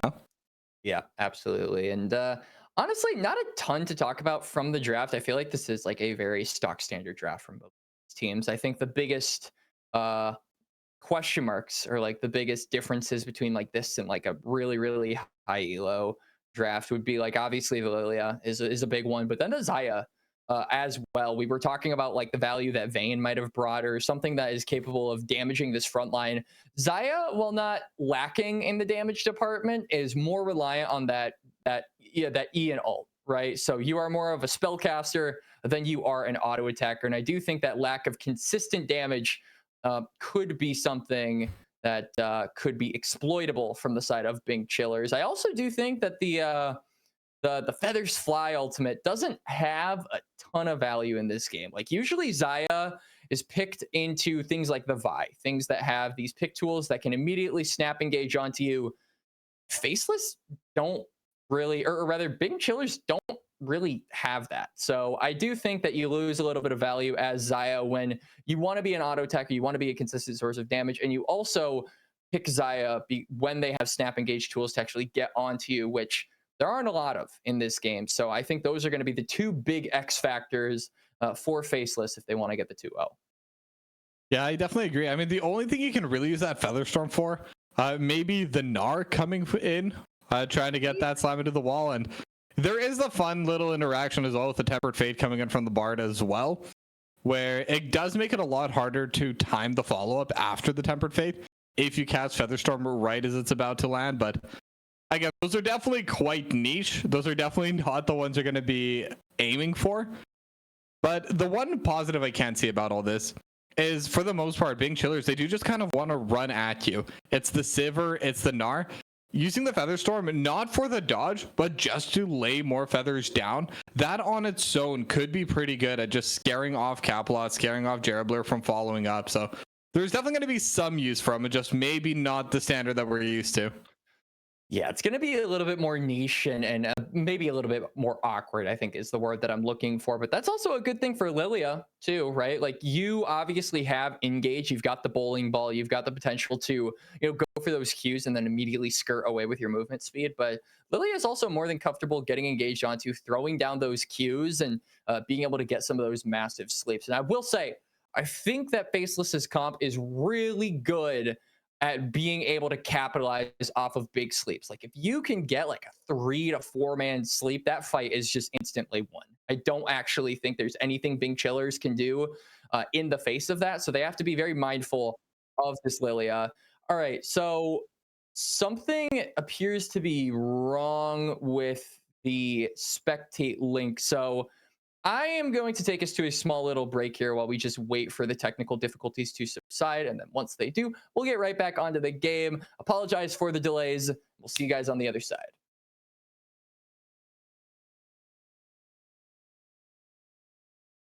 Or not. If the transition goes through. Yeah. You know what? It's the way she goes sometimes. Sometimes she comes, sometimes she goes. That's just the way she goes. Yeah. Where'd you come from, Cotton Eye Joe's? As Goofy and Giddy Boy Joe. There you go. Man, I'm on a tear with the rhymes. But all right. Well, we wait for this Rap quacks. transition. What do we do? Oh, I hear the game. Oh, we go into game. All right. All right. We're back. Screen's not completely sized, but you know what? Smaller game is better than no game at all. But we're in, and that's what matters, because both these two teams, it does look like they're just going to be starting with that standard 5-point defense going around these two sides. But to kind of go off the point you were talking about earlier, if there's a strong Lilting Lullaby, if it hits on a 3 or 4 members, they have so much. They have the Alistair, they have the Xayah. I mean, Cassante as well can just pull whoever they need out straight out at the start of the fight. They have so many tools to follow up on it. Sauce is getting a little bit jolly with it, trying to test his limits. So far, no wards to track where the junglers are starting, placed by either team, as they're just defending those entry points. There's a defensive ward, though, placed by Giddy Boy Joe, which is pretty likely. I mean, we talked about the aggression we wanted to see from the Trundle, so there is a very real possibility that after he finishes his topside quadrant, if Prio permits, and if Bard is willing to roam with that Ignite and that Electrocute, by the way, then they can just look for something into Sauce's own jungle and deny those camps from the Lilia.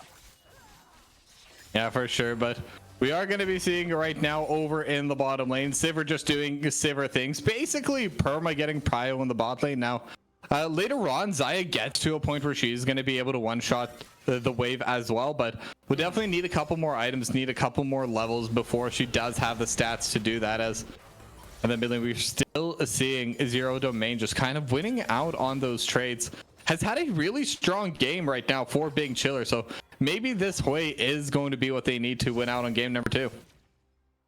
Yeah, Hui certainly has the damage to be the carry, but it's all about making sure that you buy that space and have good positioning, right? Because there are pick tools on the side of Faceless that can really not bode well for an immobile mage like Hui. We are seeing Capelot finishing his topside, not opting to cut, and just looking for that full clear. We could see something similar to what there was in game number 1, where Capelot opts to go for a 5 camp and then control that tri-bush, maybe forces Sauce to face check into him. That certainly would bode well for the Trundle, but for now, nothing really set in Blade stone. Caller into headbutt pulverized, and Hagelize super low, will be forced to flash out. Big summoner used, and that's going to be the Bard just off the map. Yeah, Bard now does have the shrines to be able to heal up a little bit, but is very susceptible to getting taken down here, though. You can see on the mid lane, Lila really in no position to be freed up, so if there is a crab fight, they could get numbers advantage through mid. I think that might just be enough to dissuade Sauce from actually looking for this crab. He is going to finish up his last camp here. Things are coming through, though. Maybe he does want to fight it. Yeah, and right now, Capelot is going to be able to get the crab, and I get the Sauce all alone here now, trying to fight his Hagelize, trying to follow as well. They're looking for the snipe, as there we go. We got ourselves some full screen gameplay here. But first blood not going to be going over, just the one crab to Capelot. And with this rotation, it looks like he should be able to get both. He's actually not going to be looking for the crab. We could see the pings coming through onto the Raptors because Sauce opted to start those. So that'll mean a really big CS advantage for the Trundle. Also controlling the top side. If Babbles can actually get Jost a little bit lower, maybe they can look for a dive, or maybe that's just them overplaying their hands, as he is actually just going to immediately go toward the crab. Really good early game, though, navigated by the Trundle, being able to find that angle onto the Lilia, denies that Raptor as well. I'll have to wait and see what the ramifications are later down the line. Yeah, but now over in the bottom lane, and here we are going to be seeing the Xayah push coming through as well. So this should be a pretty uninteractive Bottom lane, at least once both of these players do hit a threshold, they're just going to be one-shotting the wave and moving around the map. Which, when you have supports like Bard and Alistair, it's pretty perfect. It really enables them to roam, and both of them are very good at getting those early to mid-game roams off. Yeah, they absolutely are. Bard, though, the king of roaming, so it's gonna be hard to ever match him in that, as we do see pings from the Raptors. Sauce is trying to steal them away, but he's getting slowly surrounded here. Yeah, Pillar gonna be coming through, but unfortunately Cosmic Binding not gonna land. We'll still force the flash to Caplot. Flashing over top of Giddy Boy Joe, gonna be here the headbutt pulverize. So once again, just gonna be the trade of flashes. But no one going down yet. Still no first blood of 5.5 minutes. Yeah, I mean, Sauce. Oh, but Nar hits level 6 and immediately proves me wrong. That was the caster curse and a half, but Babbles just one-shotting Jost right off the map. Yeah, Jost gets taken down as he's not able to throw out that all-out. He's not even able to flash. It's just a clean solo kill from the BCS top laner. Nothing really happening, though, on the top side. So I do think that the extra bit of gold, nice for the Gnar, and maybe going to impact how the Herald, or rather Grub's fight plays out in a couple of minutes. But that Dragon is on both the eyes of both of these teams, though neither one going to fully commit to it. Sauce, I think, really just wants to secure those Raptors coming up soon so that they don't get taken again by Caplot. The CS lead is already pretty sizable for the Trundle. Allowing it to grow, I think, would be a huge pain for someone like Lilia, who really relies on that power farming to stay ahead.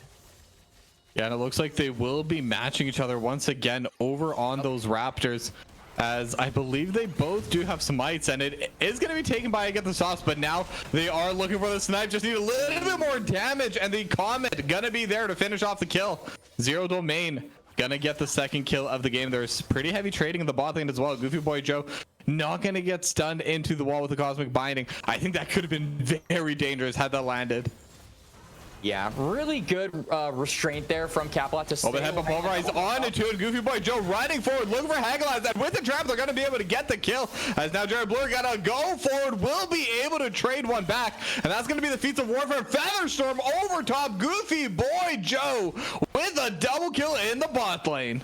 Yeah, really good stuff there. The moment that Jared Blue had to force the flash to secure that kill, it felt like it was all going to go the way of Goofy Boy Joe. Double for the Xayah. He will be able to go for a reset. And now we're seeing a swap come through here for Bing Chillers. They want to get numbers advantage ahead of these Grubs spawning in about 10 seconds. Feels like they don't even need the numbers advantage. I mean, look at Lila, just completely gated from being able to assist in that objective. Has too low health, too low mana, no TP, and no Weaver as well. Means that this part of the map should belong to BCS. And Giddy Boy Joe in the area has to be very careful about getting collapsed onto. He doesn't have flash, and if he finds himself collapsed here by BCS, then he could go down. Yeah, but we'll just be able to take the magical journey over the wall and back out to safety. As now they are grouping around the Grubs. We are seeing a pretty big wave getting stacked over in the bot lane at the same time. But neither side are really going to be able to get too much here. But the Grub fight, I think that's where both teams are really going to want to start having this go through. But the Zero Domain just so far behind, doesn't have the TP. And I don't know if Bing Chillers are going to be able to walk in yet. They're trying, though. You can see that they're surrounding FLS. Here but they have been able to get two into the bite. Zero Domain forced to flash. Lilting Lullaby though right into Eep. Gonna be able to get that first kill, and no one traded back quite yet. As now we got the Sauce starting to get decently low. The Boomerang not gonna be enough for the kill. The Boomerang blade just barely not enough damage. It will eventually be the Void Grubs going over to get the Sauce. I believe that was two. Going over towards Faceless, so at the very least they will be able to get the feat of monster slaying out of it. Yeah, they get the credit. That's absolutely huge. But now Caplot going the wrong way. That would have been a kill. Yeah, that would have been a kill. Unfortunate there for the FLS jungler, as Babbles gets dangerously close to another solo kill onto Jost. Still, though, not only is the Grubs good for FLS to acquire, it's also good for them to deny. We're expecting Gnar to be on the side lane basically 90% of the game, and Trundle is notoriously quick at taking those towers as Joss. Taking a lot of damage. The hyper proc might just be enough, but instead gotta go all out. Wants to trade this instead, but one more auto is all that's needed. Flash gonna be burned as well, so Battles will get the kill. But now I get the sauce is in the area, but with one more boomerang throw in the slow, it's gonna be more than enough to just back away to safety. Yeah, Sauce doesn't want to fully commit to that, especially without the ultimate. Babbles also has the flash, so that'll be enough to dissuade him from pursuing that kill. Yeah, I mean, just decent turnaround, but I feel like that flash, at that point, you just should try to save it because you were 1 HP. You knew Babbles also probably had his flash available, so even if you get that off out of his attack range, he just follows up with it. So a little bit of an unfortunate flash timing there, but we can see the pings coming down from BCS to finish off that last grub. This will open up Faceless to the bot side river, and yeah, they're going to be first to the dragon. This is absolutely worth it for them. Yeah, gonna be able to get themselves that objective, and they are behind in kills. They did give away the feats of warfare, but they're not really that far behind, all things considered right now. Only 1k gold lead and almost all of that, in fact most of it in the top lane. Everywhere else I get the sauce actually ahead of Capalot over in the bot lane. Goofy Boy Joe just slightly ahead of Jared Blur, and with the dragon as well, that's going to negate even more of that gold lead. It's pretty neck and neck across the board except for that top lane. I'm glad that you pointed that out, but I think FLS with the dragon having scaling in their hand will be really nice when you have scaling threats like the Lilia and the Xayah and the Talia in your back pocket. We saw how impactful Dragon was to the state of the game with that first match. We're being taken on a magical journey here with the camera. Yeah, and Bard unfortunately not going to be the one to take us there as Joss taking so much poke damage. I mean, we know it's a range versus melee matchup, but that's so much more. Now, Spiraling Despair going to be there. Not going to have enough damage to one-shot THB Kilila yet, but will almost immediately be forced to recall upon entering the lane. Yeah, that's got to feel bad. Maybe he uses that Weaver's Wall to get back to the lane. That would be a good cooldown for BCS to burn. B-Boy trying to hold the wave. Yeah, we'll take a decent amount of damage on the way out there as well, but we'll at least be able to delay the wave going down. We'll let the cannon go over to THB Kilila, so not as big an issue as it definitely was before. But again, that's Giddy Boy Joe kind of showing himself on the map. It shows that there's less threat across all the other lanes right now, and it has been a very slow past couple minutes as both teams, I think, just trying to farm up, and especially on the side of Bing Chillers, they're winning out in a lot of these trades in these lanes, so they especially don't feel the need to push the pace. Yeah, I mean, there really isn't anything that these teams need to 100% go for. If anything, I feel like it's up in this top lane that FLS want to try and put a stop to something of that. It's just the fact that Babbles is getting a lot of resources from these plates. They're going to drop in about a minute, so I think he'll probably try to get one more before that inevitably goes down. But they really have not been paying a lot of attention to this threat brewing up on the top side, and I do think that this could mean Babbles just becomes Exodia if he's allowed to get all of these solo kills and all of these plates. Yeah, and it does look like they were able to get one of the grubs onto the side of Bing Chillers as well. Might still tick over, but 20 seconds or 30 seconds away from the plates being down, but Zero Domain will get the fear off onto Giddy Boy Joe, so not going to be in too much threat here. And it's just going to recall as well. Should be sitting on a decent amount of gold. They're probably not a second item or anything, but full blasting wand going to be coming through. That's going to be really nice for these next couple fights. We can see that Sauce wants to make something happen, but there's a ward in the Tribush as CC is coming down. Yeah, right? all out is going to be their Pathmaker trying to follow as well, but I get the Sauce just not believing in the play, not wanting to follow up on it. So it's just going to be the all-out burn, and I think that's going to make it even more dangerous for Josh to stay in the top lane.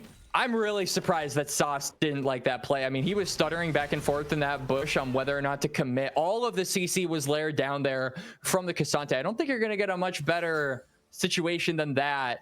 So he kind of lets that kill go, much to the dismay, I would say, of his top laner, who has been the bullying target of this Gnar basically all game long.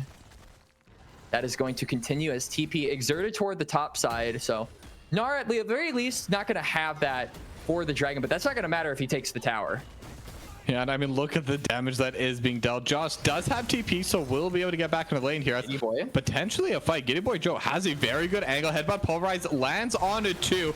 And now we'll be able to get one back. Spiraling Despair only landing onto 1 so far, but I get the sauce. It's going to be the first to go down. And now Giddy Boy Joe, the one that started the mess, is going to be in a very precarious situation. Will be forced to flash out as Haga is actually going to get traded back. The Seismic Shove finding its mark. So everything said and done, it's a 1-for-1, but it looks like the priority is still going to be there for Bing Chillers. And I think that Sauce maybe got a little bit lost in the sauce there. Flash ults forward, but forgets that it's like 5 seconds until they fully go to sleep. So you have to make sure that you survive those 5 seconds. And unfortunately, he does not. He goes down in that Lilting Lullaby, not able to be capitalized off of. The Lila gets that return kill. Flash ult, though, burn from Lilia does significantly reduce Sauce's ability to make plays on the map ahead of this dragon coming up in about 20 seconds. And honestly, BCS are really far ahead of the curve at this current moment. Like, they're 2,000 gold up. A lot of that is owned by the top laners, but I would still favor them in a 4v4 at this point in the game. Yeah, and I mean, a big part of that has been Zero Domain. If we're just talking about that 4v4, has definitely been winning out pretty hard on those trades in the mid lane. And even though it hasn't really transitioned into many kills, in fact, TBHQ Lila has not gone down once so far. It's definitely given a ton of priority as Herald going to be coming in from behind. And it looks like they may look to not really dive Jaws, but just get this kill as now they're going forward. The all out is going to be there from Jaws. Pathmaker getting used, looking to trade back on a Capelot. Has the shield, but not going to be able to land the final Tofo strike. And that is just going to be the kill going over to Babbles once again. They will lose in return their Raptors, but that's a trade you will take any day. They're not even done. We can see on the top side they are more than willing to keep on going. Ult expended by Capelot. Yeah, Subjugate is going to be there. And then as well, the Seismic Shove will force a flash out of Capelot. But at the end of the day, no one else is going to be going down, but that's significant damage onto the tier 2. In fact, sorry, the tier 2 went down. I didn't even notice that. So huge play coming out of Big Chillers. And this really frees up Babbles to do essentially whatever he wants, right? He doesn't have to stick around to the top side anymore. If anything, he can just keep pushing on the bot side and look for resources there. Yeah, you can already see that Blue is going for a reset so that his top laner can get those resources. I would imagine now they're probably going to get this Sivir toward the mid lane and kind of shuffle up these lane assignments ahead of the Otacon in about 2.5 minutes, which will be spawning on the top side. So I do think this is good. You've got the safe wave clear from the Hui on the top side of the map. You've got the wave clear from Sivir in the mid lane. This should allow you to look for vision with that priority ahead of the Otacon and possibly get some picks before the objective spawns. I definitely got to open that up as we're seeing Josh just getting run down again. Look at the damage coming out from those hyper procs from Babos, really making this difficult. But it's interesting that you do bring up the 80 carries because we have not really seen too much coming out of them. That's kind of expected. Sivir, Xayah lane, they're just going to be one-shotting the waves and then waiting for the next ones. But they're both farming up quite well. They're both starting to get close towards their second item, and we'll definitely start bringing the advantages now. Josh is going to be using the all-out, but again, Capelot right here behind Babel. So no play's going to be there, and that's going to be the all-out on cooldown once again as a tier 1 falls. So much resources going into the hands of Babbles on this, guys. Oh, but Capelot looking for Goofy Boy Joe and Giddy Boy Joe going to be there for the peel. They're trying to get the damage out. Just needs the blade color, but the Tempered Fate going to be there first. Now Featherstorm is going to come out. Flash going to get burned as well. Giddy Boy Joe all alone in the front line as Gnar in the back line knocks them into the wall. Spiraling Despair on 2, and it's a triple kill going over to Zero Domain out of nowhere. And it's Babbles complete with a superhero landing and everything that comes in with the empowered Blast Cone plant, gets onto the back line of the Faceless, and he rips their faces off. The Gnar gets the triple for Zero Domain, and now Blue aggressed onto by Sauce. Yeah, Lilting Lullaby is going to be there. It's going to be the bowling ball, but Jared Blur with a barrier will be able to survive. And now Flash forward, going to get matched out. As I get the sauce, still trying to get the kill, will be able to secure it. But in the meanwhile, the tier 2 is going to be falling in favor of Bing Chillers. And that's a lot of resources expended by the Lilia. Sure, you get the kill. Sure, you get some gold into your pocket, but that Otacon is up in about 10 seconds. That's no flash, no ultimate, no resources for the jungler who needs to win out on this 50-50 if he wants to give his team a chance, as those chances seem to be dwindling at a rapid pace here, Toki, as Bing Chillers are putting the Faceless on ice. Yeah, I mean, you can say that again, Quacks, because it's a 5.5K gold lead right now for Bing Chillers, and we're only at 20 minutes in. You said they needed to have control of the early game. You said they needed to be the ones that are ahead, but you were talking about Capelot needing to do this. So far, this has come through just from the lanes, and Capelot just helping support them. Capelot has been doing a really good job as facilitator. Yeah, but now the all-out gonna be coming through over the wall, but Hagelaz is in the area. Pathmaker gonna be able to buy a little bit of space, but in the 1v2 with the gold deficit, Capelot once again gonna be able to get the kill as Jost flashes. These flashes have not been very fortunate for Jost in this game, as he does go down again. 0-5-0 on the. Oh, but now they found TBHQ. Lila will get the Gnar knock up, but that's all they're going to be able to get. It will be the flash coming out of TBHQ Lila. And they're just on the Otacon right now. And Traveler isn't even in the area. I mean, your AD carry, your marksman, your Sivir just pushing out bot lane. They have zero concern about this. This is how in control they feel. They are dominating in this game. Otacon secured. Dragon being pinged by the Faceless, but I mean, I don't even know if that's a surefire thing. You've got the Bard, you've got the Sivir, and you've got the Hui, so you've got plenty of poke damage and plenty of ability to stall out a fight. It doesn't look like they have any interest in doing so. They are willing to give up this Dragon. They are willing to give up soul points. So Faceless is going to keep that win con alive, but realistically, I don't know how much a Chemtech soul will do for you at this point because of how far behind you have fallen. Only 22 minutes into the game, by the way. I mean, they're on your base, for crying out loud. Yeah, and they're going to be walking forward continuously. Giddy Boy Joe, they're going to be in a bad spot now. We'll be forced to flash and Tempered Fate onto 3. Now, let's see this setup. Spiraling Despair over top. Got to land onto 2 as Goofy Boy Joe getting run down to the back line by T10 Domain. Will be able to get the kill.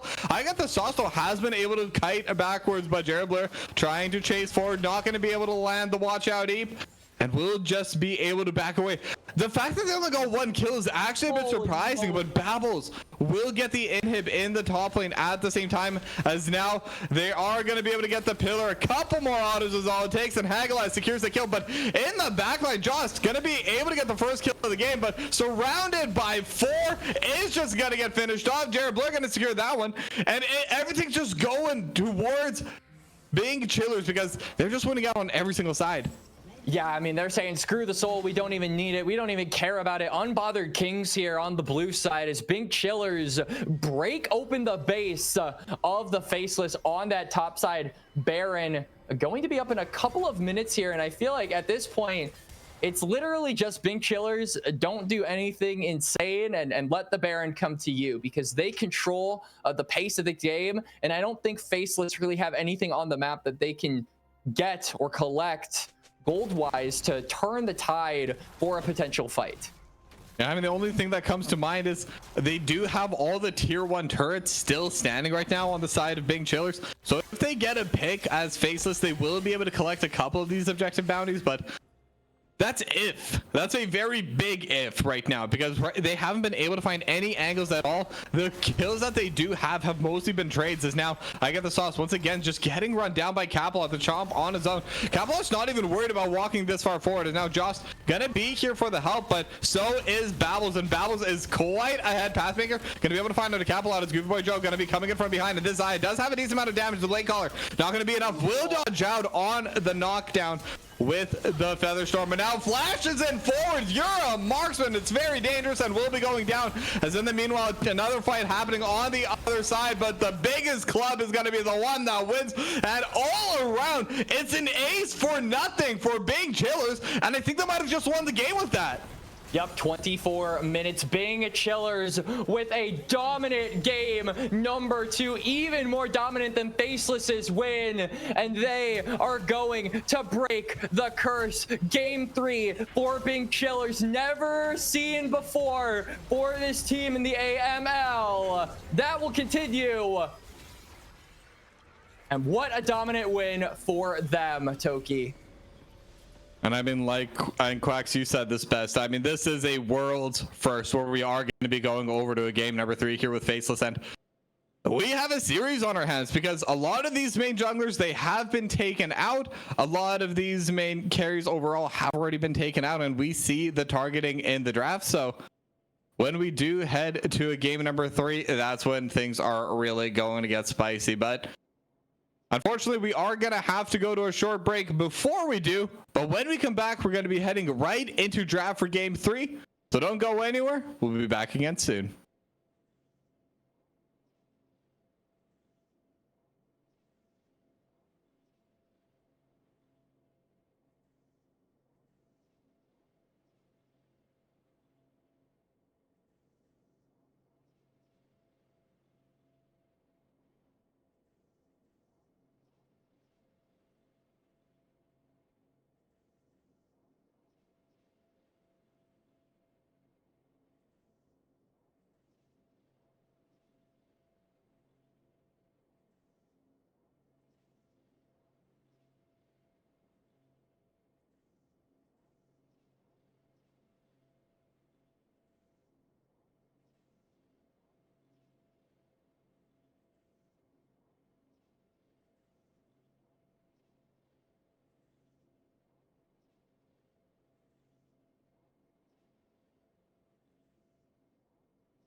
right, and we are back for week 3 and game 3 between Faceless and Bing Chillers TBD. And we have ourselves a series because game 1 was pretty in the favor of Faceless for most of that game, minus that one slip up. But game 2, very one-sided towards Bing Chillers. It really was. I feel like this game has been dictated by who is able to take control of the game early, and even like some of the most minute details from that early game, I think contributed to Bing Chillers running over that game. Things like being able to steal away the tier 2 Raptors from Lilia. We said that the Lilia needed to be like a really big contributor to the win if Faceless wanted to 2-0, and that Lilia had no angles, I feel, to really get going. So really good on Bing Chillers understanding the win con of Faceless and attacking it at every single turn. I would expect a similar strategy going in here to game number 3 as we are onto the bans, and nothing too out of the ordinary. No big switch ups already here, Toki. Yeah, and I don't expect we will have too many. I mean, the one big switch up we can talk about is the fact that they have swapped sides again. So we are going to be going back to the same sides we had in game number 1. Bing Chillers is going to be on the red side, Faceless on the blue. But with a lot of junglers being taken out of the pool, I think the only real meta ones, granted it hasn't been seeing too much success at Worlds, is the J4. So I'm wondering if Faceless just picked that up for themselves for B1. Yeah, I mean, J4 was going to be picked up, I believe, in game number 1, but it immediately got rebutted, and they opted, instead, I believe, for the Xin Zhao. Corki going to be a B1 here, still really solid. Here to just immediately pick up. I think it's one of the few AD carries that I actually don't hate when you B1 it, not only because it's good in that ADC role, but it also has a little bit of flexibility with the mid lane, though that is very unpopular. We said similar things about the Aurora, and I feel like the same principle kind of applies here with this champion. Yeah, but it's one of those things where, because it is a possibility, even if it isn't the most common one, it's something that you're always going to have to keep track of. But Bing Chillers picking a very, very aggressive bot lane right now. Nautilus, Tristana, definitely going to want to be jumping on this Corki. Definitely going to want to be trying to get these kills early on. So maybe this is going to be another bot lane focused game. Yeah, I mean, we have seen it be like on and off for the bot lane, and right, we think back to game number 1 with the Smolder, but game 2, it kind of took a back seat in favor of the top side. So we are actually going to see a Thresh picked up here for Giddy Boy Joe. This is a very uncommon champion unless you are really good at the character, in which case I do think that it is a massive pocket pick to have, especially into engage. I do think Flay has a lot of value, especially into Tristana. Not only are you able to flay the Tristana away from your backline, you're also able to flay her out of her jump if you time it right. So denying that escape tool could be really valuable depending on if Giddy Boy Joe is able to find that angle. But yeah, I mean, now that the Silas is locked in, it basically does put the Corki in the bot lane. So yeah, that'll be our 2v2. And Toki, the picture that you painted with the Nautilus Tristana constantly looking for those aggressive angles, I think is probably what is closest to reality. Yeah, but into the Corki, into the Thresh, there's going to be so much distance that can be created as Viego going to be the jungle choice coming out of Bing Chillers. I think that does make a lot of sense. I mean, J4, they have so many different ways of kind of counteracting what Jarvan wants to do. So best to just leave it, ignore it, maybe even ban it if they want to, though I think they themselves are okay into it to some extent. But I wouldn't actually hate a Jarvan being like, I feel like Bing Chillers in a way do kind of want the Jarvan to be picked here, because any character that has mobility is amazing for Viego because you have those Heartbreaker resets, and I do think Jarvan is one such case. Flag and drag into Heartbreaker is a lot of distance covered, so wouldn't hate it. I think really their focus for bans is going to be lying in a lot of these pick tools, these engagers, right? So Sejuani going to be taken off the board. I wouldn't be shocked to see like a Maokai to follow up, something that can get a fight started outside of just, all right, let's throw out like a stray death sentence and hope to God that it actually does something. Yeah, but they are going to end up banning away this J4. So I guess it does make sense. Out of the meta junglers, that probably is the final one that we do see in that like first tier of junglers. There's definitely many that are still going to be viable. There's many that could still definitely be good coming out for Faceless, but just removing those tier 1 picks always going to be strong. As a Cassiopeia going to get banned away by Faceless as well. We gotta now go LeBlanc here, bro. This is such a good LeBlanc angle, by the way. Yeah, I never looked at my drafts though. Yeah, it's gonna be the Syndra. Yeah, Syndra's gonna get locked in here. I mean, should be pretty good. It is one of those ultimates that Silas can steal, but can't generate the orbs himself. So it is going to be a little bit less, how do we put this? Less of a tempo play from Silas. He's not going to be the one to determine when the best time to cast. Potential, right? Yeah. So it does kind of mean that realistically, Zero Domain should have an angle in this laning phase, given that he has the counter, and also that Silas, like you said, can't use the Unleash power to its full effectiveness. Those really are the best counters, which is why I shouted out LeBlanc, because the Mimic is pretty useless for Silas, in all honesty, as it does look like Faceless are going to just be going on full lockdown mode. They're going to go for the Vi. And honestly, I think I hate the Vi here, because you usually like to play Vi with winning lanes, and you don't have a winning bot lane, you don't have a winning mid lane, and you're not probably going to have a winning top lane, because top has counter pick, which means that Vi won't have prio, and we could just see the Viego constantly invade her. This is a very big, important thing to have whenever you pick Vi in this game. You need to have prio, you need to have winning lanes, and you need to be making sure that, particularly, I feel Vi is always really good on red side. I think blue side Vi has a really difficult time working because you don't give those counter picks to your solo lane. So we'll have to wait and see kind of how it goes, as it looks like Pink Chillers have basically dominant lanes across the board. I mean, I favor them in the 2v2 and bot. I think Syndra isn't going to have a tough time against Silas, and the Fat Man doesn't have a tough time against anyone not named Yorick. So this does mean I think Big Chillers win out on the laning phase and should be able to facilitate this Viego pretty heavily once those lane assignments start to get a little bit more jumbled toward the mid.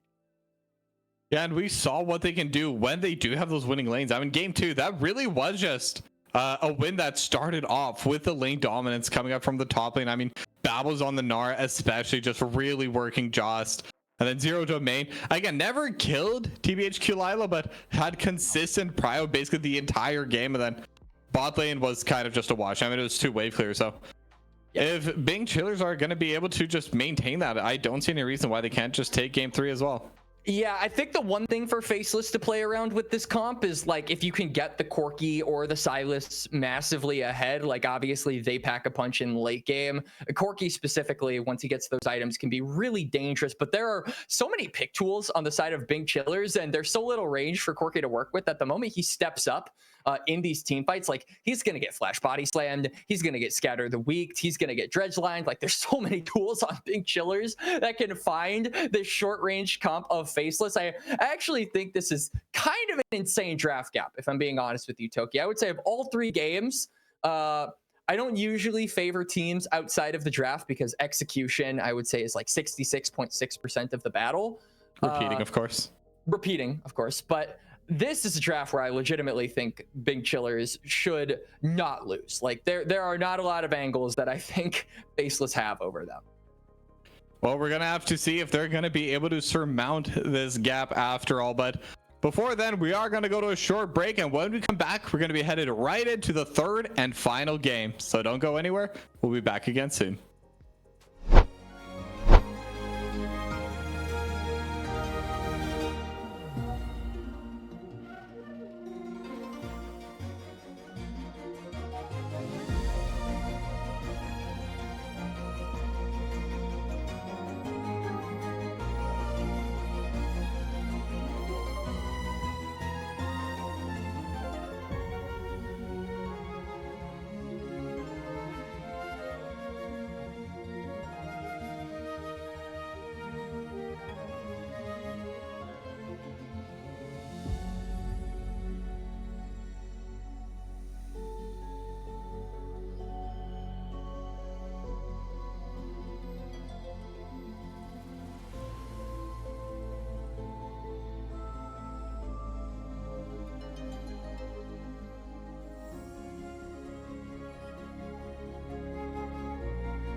And we are live with game number 3 between Faceless and Bing Chillers TBD.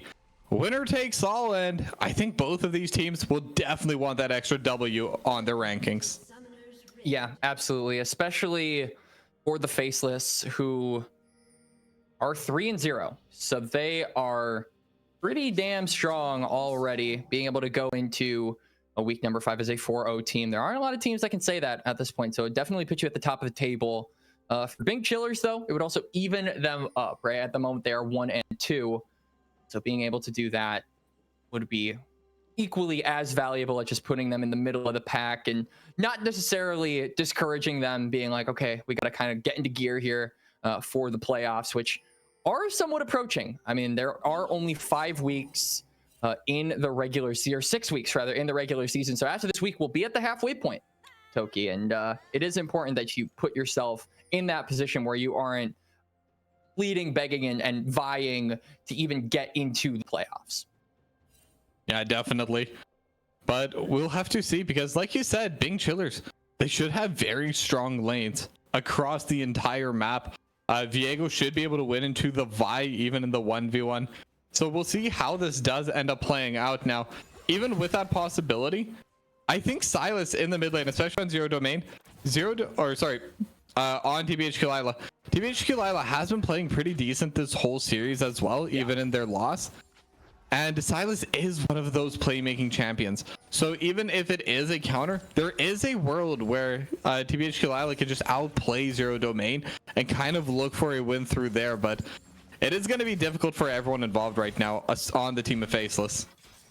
And like we said, the big thing for Bing Chillers is, I mean, you realistically have 3 winning lanes here, right? And you have 3 pushing lanes. So I really want to see Capalot make these aggressive angles into the enemy jungle, try to find Death Sentence is going to be landing, and they're actually dealing a decent bit of damage, but Jared Blair going to be able to get the explosive charge onto Goofy Boy Joe, but really heavily traded back with that phosphorus bomb.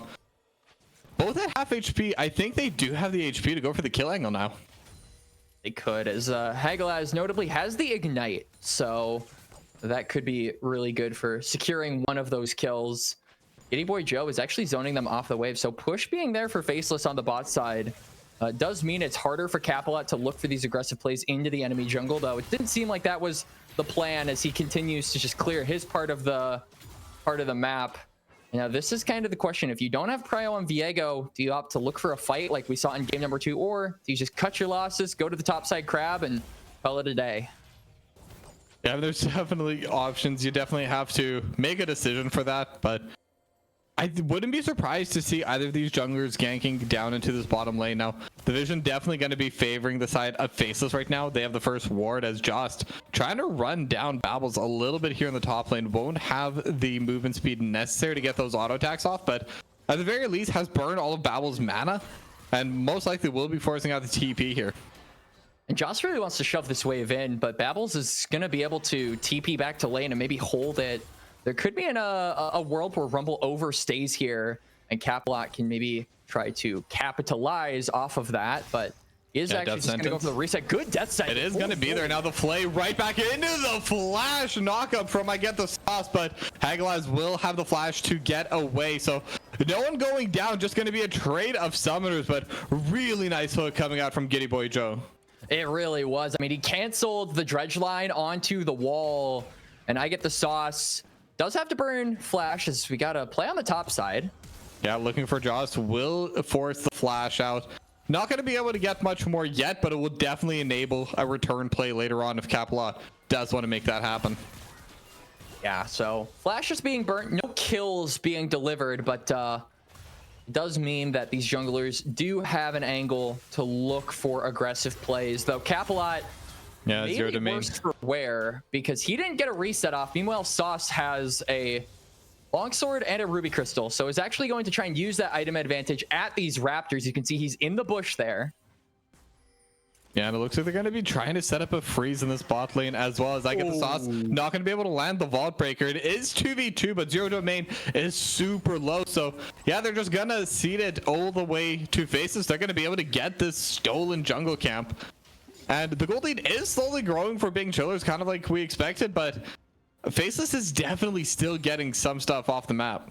And actually, you could barely see it on the map, but they hit the vision cone and saw that Capalot didn't immediately go to his wolves and was maybe looking for a play onto the enemy raptors. So because he's seen in transition, he's not able to get a camp back, and Sauce is able to secure his bot side and make it really difficult for this Viego to continue playing this game with what has essentially been impunity. Now, though, Vi's going to go onto the Dragon with into the dredge line. They're able to find it onto Giddy Boy Joe, and they have the exhaust. They have the explosive charge. That is going to be first blood. Now, Rocket Jump into the second one. Needs a couple more autos, but does not have the health to look for more. They don't see the but dragon. it is going to be a first blood. As, yeah, Dragon has already been started, but I get the sauce. And Capalot right next to it going to be recalling. And unfortunately, without the vision, they just have no way of knowing that this is being taken under their noses. So Drake gonna be snuck there by Faceless, though. Still, Big Chillers get their first blood and they get the gold onto Blue, who stays for the wave. Will be able to shove that in and get his first reset. So big ups for the Tristana. And now I kind of wonder what the plan is going to be here for Big Chillers in the next minute and a half, because you do have those grubs to worry about, but it was Babbles that just got back to top lane, so there really is no swap angle. As for that flash. Yeah, gonna be forced to flash away from that abduct, and Giddy Boy Joe, just kind of by having that presence, is going to force out that summoner. And we've already been seeing THB Kilila has been having a lot of winning trades into the Syndra. Potentially one more angle could be enough for TBH Kilila to just look for that solo kill, especially with that extra flash advantage. But we're gonna have to see if they're able to find it, as in the bot lane, Blur has been able to get some pretty big items, and Smite forced away from where you get the sauce, because that was almost stolen by Babbles there. Yeah, that would have been really, really sad, as Grub's coming up in about 30 seconds here. I think Capalot just really wanted to get that Heartbreaker. Will get it off the Krug, so big ultimate there unleashed for Big Chillers if they want to fight for that objective on the top side. Death sentence lands, but Hagela's coming in from behind. Will get the dredge line onto Giddy Boy Joe. And now they're going to be looking for Goofy Boy Joe. Won't be able to get the kill, but with that explosive charge, that should be around 50% HP. So next engagement could be the death of this Corki. You can see Zero Domain with no flashes, just trying to bait in Lila. It might work. Yeah, Will get scattered the week, but there's just no way to follow up. Will go in with the abduct, and now Capalot gonna be going in. The cannon blocks it. Unfortunately, not gonna be able to get it quite yet, as now I Get the Sauce is gonna be in the area to keep that play from coming through. And that was the cannon going to Capalot. I know a lot of laters do get a little bit upset when that happens, but no kill, no summoner going over to either direction. But they are going to be able to chunk out the Silas, and now Lila, because he doesn't have any teleport, he's forced to stay for the wave. Can't really go into combat, though, because of how low he is, or at least has to go in a little bit later. My big worry, though, is, yeah, Jost has Prio, so this is a really messy grub fight. And you can see Big Chiller's got one, but they're going to leave before they can get to Giddy Boy Joe taking a lot of damage. Depth charge going to be coming through as well. Rocket Jump not going to be there, and the Buster Shot isn't enough damage. It will be a trade 1-for-1 so far, but Goofy Boy Joe still has some abilities left, but not going to be able to trade back. But 80 carry for support, you will definitely take that on the side of Faceless. And you can see on the top side as well, they secure the grub. So Faceless kind of winning across the board here.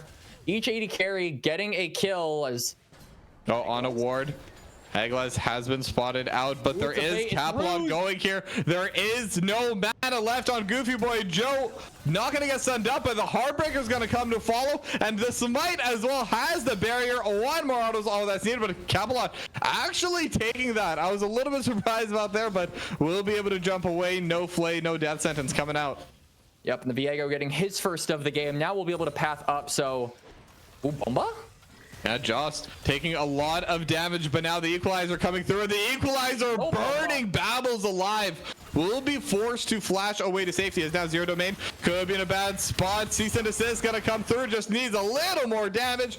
And with the hijack, that is gonna be a kill going over to THB Kilila. Yup, so both mid laners getting equally amount of pressurized here in the laning phase, but now we could see Babbles maybe at risk of getting dove. There are only 3 minions though, so you have to be very careful how you maneuver this. Yeah, but Flash, Vault Breaker into the Flame Spit are going to be a clean dive as Jost gets that kill, and now TBH Kilila may have overstayed, but is just going to jump over the wall out to safety. Faceless turning it around here in the laning phase after what looked like initially a really rough patch for them, with Blue getting a good amount of gold on this Tristana. This Trist is also alone in the laning phase for the time being, so they're just going to lay down as much pressure as they can onto him under his own turret.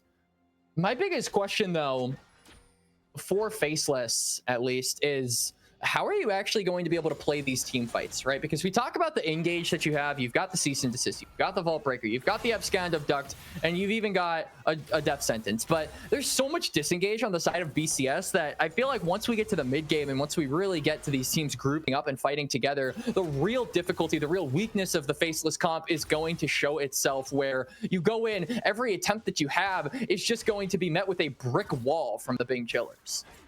Yeah, and I think that might even be the play for them. Just don't look for the team fights. Look for those picks. I mean, if there's anything Vi is good at, and it is exactly one thing, it is getting those pickoffs with a cease and desist. A guaranteed knockup, very difficult to play into at times. But right now, the next dragon has already spawned up. So both teams not actually grouping for it as much as I thought. Faceless, all of them are going to be resetting on the mid lane and in the bot lane. It's just going to be I get the sauce that's in the area. Dragon is up on the bot side, and you can see that Big Chillers have more control over the river. A TP is there from Lila to maybe get something back, but doesn't seem like Faceless really have an angle into this river, especially not with the Nautilus just being able to dredge line you and really make it difficult for you to actually get onto this backline. All right, here we go. Nope, nothing gonna happen actually. Yeah, just going to be a free dragon going over to Bing Chillers. But they might be looking for an extra play afterwards, but there's really not much left in the bot lane. It's just the Gromp. Maybe they can zone away Blur from approaching this wave, but they do have a bit of a death rush potentially getting set up. And yeah, they lose the dragon, but maybe they can steal the Gromp as the death sentence. Gonna be going wide. Blur gonna be able to sidestep that. So small win, I guess, for Faces, but they're definitely the ones losing out overall. Yeah, it does feel like Faceless are getting zoned off the pressure there from Sauce enough to scare Blue. So far, though, a really quiet game. We're 14 minutes in almost. Plates are going to drop in about a minute and a half, and neither team has really gotten a concrete advantage over the other. They've traded in kills, they're equal in that. They've traded in dragons, they're equal in that. The only thing they're not equal in are grubs, and it's 2-1. So I do feel like we're still waiting for that moment for both of these teams where one really makes the proactive play, makes the decision, and puts their team over the edge. And I gotta think that those decision makers, specifically on the side of Bing Chillers, it has to be Capalot, right? Looking for those heartbreakers, looking for those resets to really sing home a lot of these fights. Yeah, and looks like Capalot is looking towards a play in the top side as Flash coming out from Jost going to prevent that. But I get the sauce is also in the top lane as TBHQ Lila going in as Hagelaz flashing forwards with a depth charge as well. And Zero Domain going to be able to get the kill. Is in the top side. Capalot going to be able to get the kill as well. As Blur now going to be the one to do the all in. But it looks like Goofy Boy Joe going to be winning out on that trade as Jost will still be in the danger zone as Capalot will secure another kill in the top side. Bot lane goes even and it's a 3-0 for Bing Chillers. But Goofy Boy Joe going to be going in. May have been baited a little, but it's still a 1-for-1. But the wave gonna be deleted, so Blur gonna miss out on that. But I still think it's worth it for Bing Chillers at the end of the day. I mean, they get so many kills across the board, in particular Capalot on that Viego. We said he needed to be the difference maker. We said that he needed to be the guy that pushed his team over the edge to get them in that ahead state, and he did just that. 3-0 for the Viego, picks up the Kraken Slayer, also has the Merc Treads, which I think are extremely valuable this game. I don't oftentimes stop to talk about some fancy footwork and some shoes, but this has a lot of value in it as Capalot is looking for Lila. Yeah, not going to be able to get the stun there, but TBHQ Lila going to be turning it around, sees an assist, and Capalot going to be getting taken down immediately, but now TP coming through from Babbles as now the Bomba into the backline. Zero Domain forced to flash away. Hagelaz might be the one that they leave to die. The Flay does bring them right back, and they're able to snag two, make that a third, as they will trade back, and it is a 4-4-2 so far. But all of a sudden, Faceless winning out on a fight. Yeah, Faceless, I mean, they find the angle onto Capella. He doesn't even get the opportunity to flash. That Viego is locked down and taken out. Faceless with the 2 grubs should be able to secure themselves the first turret of the game, so that will go their way as well. Big implications for them because now a lot is riding on this dragon. If they can claim this, it will be the feats of strength there for Faceless here in game number 3. It'll also just be who is controlling those dragons and who is one away from soul point. Is like we said earlier, these teams are tied in the dragon department. Big Chiller is going to try and get an edge here by going for the Herald and again using that to transition pressure into the bot side river. And with that, they do have themselves the gold lead, though. Big Chiller's not going to let them grab the Herald. It is going to be the objective going over to them. But now Giddy Boy Joe going a little bit forward, but Dredgeline going to land from Hagelaz, and instead Giddy Boy Joe just gonna get popped. Death charge into the backline looking for Joss. Death Sense not going to be able to land, but the Flay gonna be there, and instead it's going to be Joss in a bad spot as Capelot going to be able to get another kill. Now they could look for more. They are popping the Herald in the mid lane, but with the Demolish proc, they may not even need it for the tier 1. That just means they can keep going forward. Gonna get that smack onto the tier 2, and that should just be 2 turrets going the way of Big Chillers. Yeah, they open up the mid lane and they give more kills over to Capelot and Blue, and they're not even gonna fully aggress onto the dragon on spawn. They're gonna take their time. They're gonna reset. They're gonna get items because they know that the death timers at this point in the game are at a point where you reset, you can get right back onto the map. They aren't super long, so you need to be getting item advantages ahead of time. We can see those item advantages coming through, particularly Zero Domain picking up that arm guard on top of having the needlessly large rods. The Syndra actually going to pack a punch and has a little bit more safety to go along with it. Yeah, but now Vaultbreaker going to be going forward onto Capelot. Death sentence to follow. Do they have the damage? Oh, cease and desist as well, and they do. The box gonna be able to grab the last hit there as Giddy Boy Joe gets the kill, and that's the smite removed from Big Chillers. So Faceless, they could look for this dragon as well. Depth charge has been stolen away, and they're just gonna zone away Big Chillers. That is going to be the feats. And it's literally the exact same thing that we saw just a few minutes ago, where Capelot, like we saw in the mid lane, right? He gets aggressed onto, gets picked off, is in a bad position as the Viego. I feel like that was just a mispositioning area. You have to know that Faceless are in that area. You can't be face checking these bushes, but he ends up going down, the dragon along with him, and Faceless are in control of that bot side objective, now in control of the scaling of this game. And like you said, Toki, they've got the feats to go along with it. Exactly, and they have the picks for themselves as well, and they're playing their team composition the way it should be played. They're not trying to do these 5v5 team fights. They're not trying to force big engagements. They're just trying to pick people off, and right now, like you said, Capelot definitely been on the receiving end of a lot of those. Definitely has been stepping up a little bit too far without proper vision. But the fact that they are able to punish this, the fact that they are able to grow that punish into something bigger is a huge testament to how well Faceless have been playing today. Been back and forth this game. Big Chillers win one fight, Faceless win the next. It feels like as the game goes on, those fights are going to get more and more consequential as the death timers get longer and longer. We've got the grubs, or not the grubs, the Otacon, sorry, spawning on the top side in about a minute. And you can see Faceless are first to the play. They're really looking for this tier 1. This will be the last tier 1 for them to take, and one of the last of the game. So they can take that. They can really extend this vision line. And they're already looking for these picks as Blue.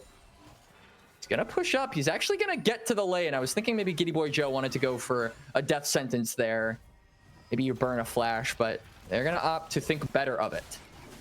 And I think that probably is the better call. I mean, there was definitely numbers advantage in the top side by Big Chillers. It would be underneath the turret as well. Teleports available.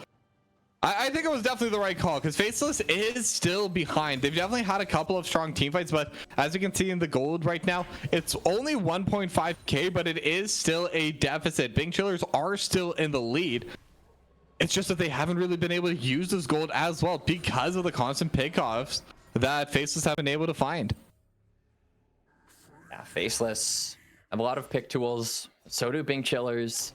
It really feels like whoever dies first, that team basically just like whoever gets picked first, basically that team just loses the fight outright. Like that's been the pattern of this game so far. Is all right. Let's see if that is proven right. Giddy Boy Joe is the first one to get hit.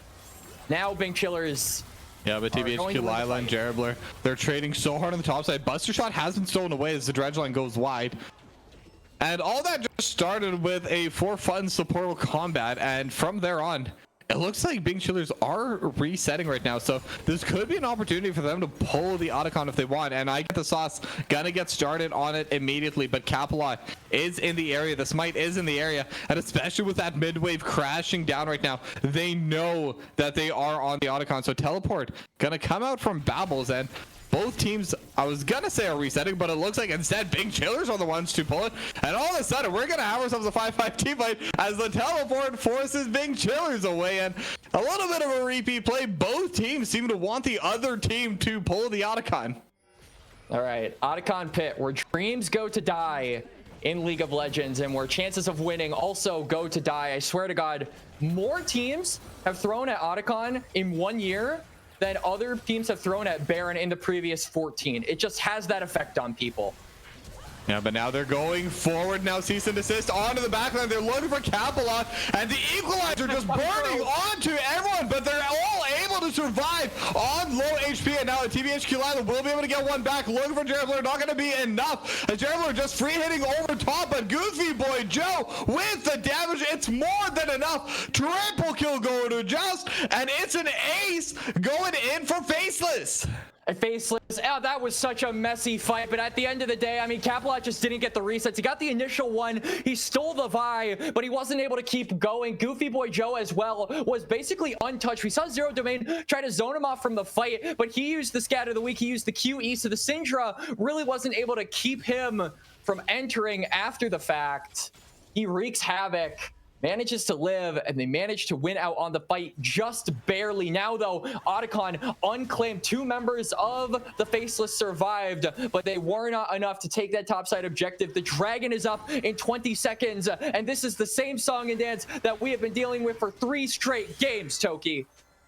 Yeah, I think this has definitely been the closest game we've had so far. As, again, both teams prepping. Death sentence is going to land, but it is on to Hagel as no one else wants to follow up on that play. As once again, instead of the Otacon, all 10 members grouping around this dragon, but Bing Chillers, they have the inside track, they have the vision already set up, and they have the Scuttle Crab. But it looks like they are just going to get pushed off by Faceless. They are really scared to approach this. On a knife's edge here. Faceless have control of the Baron. They've started hitting it.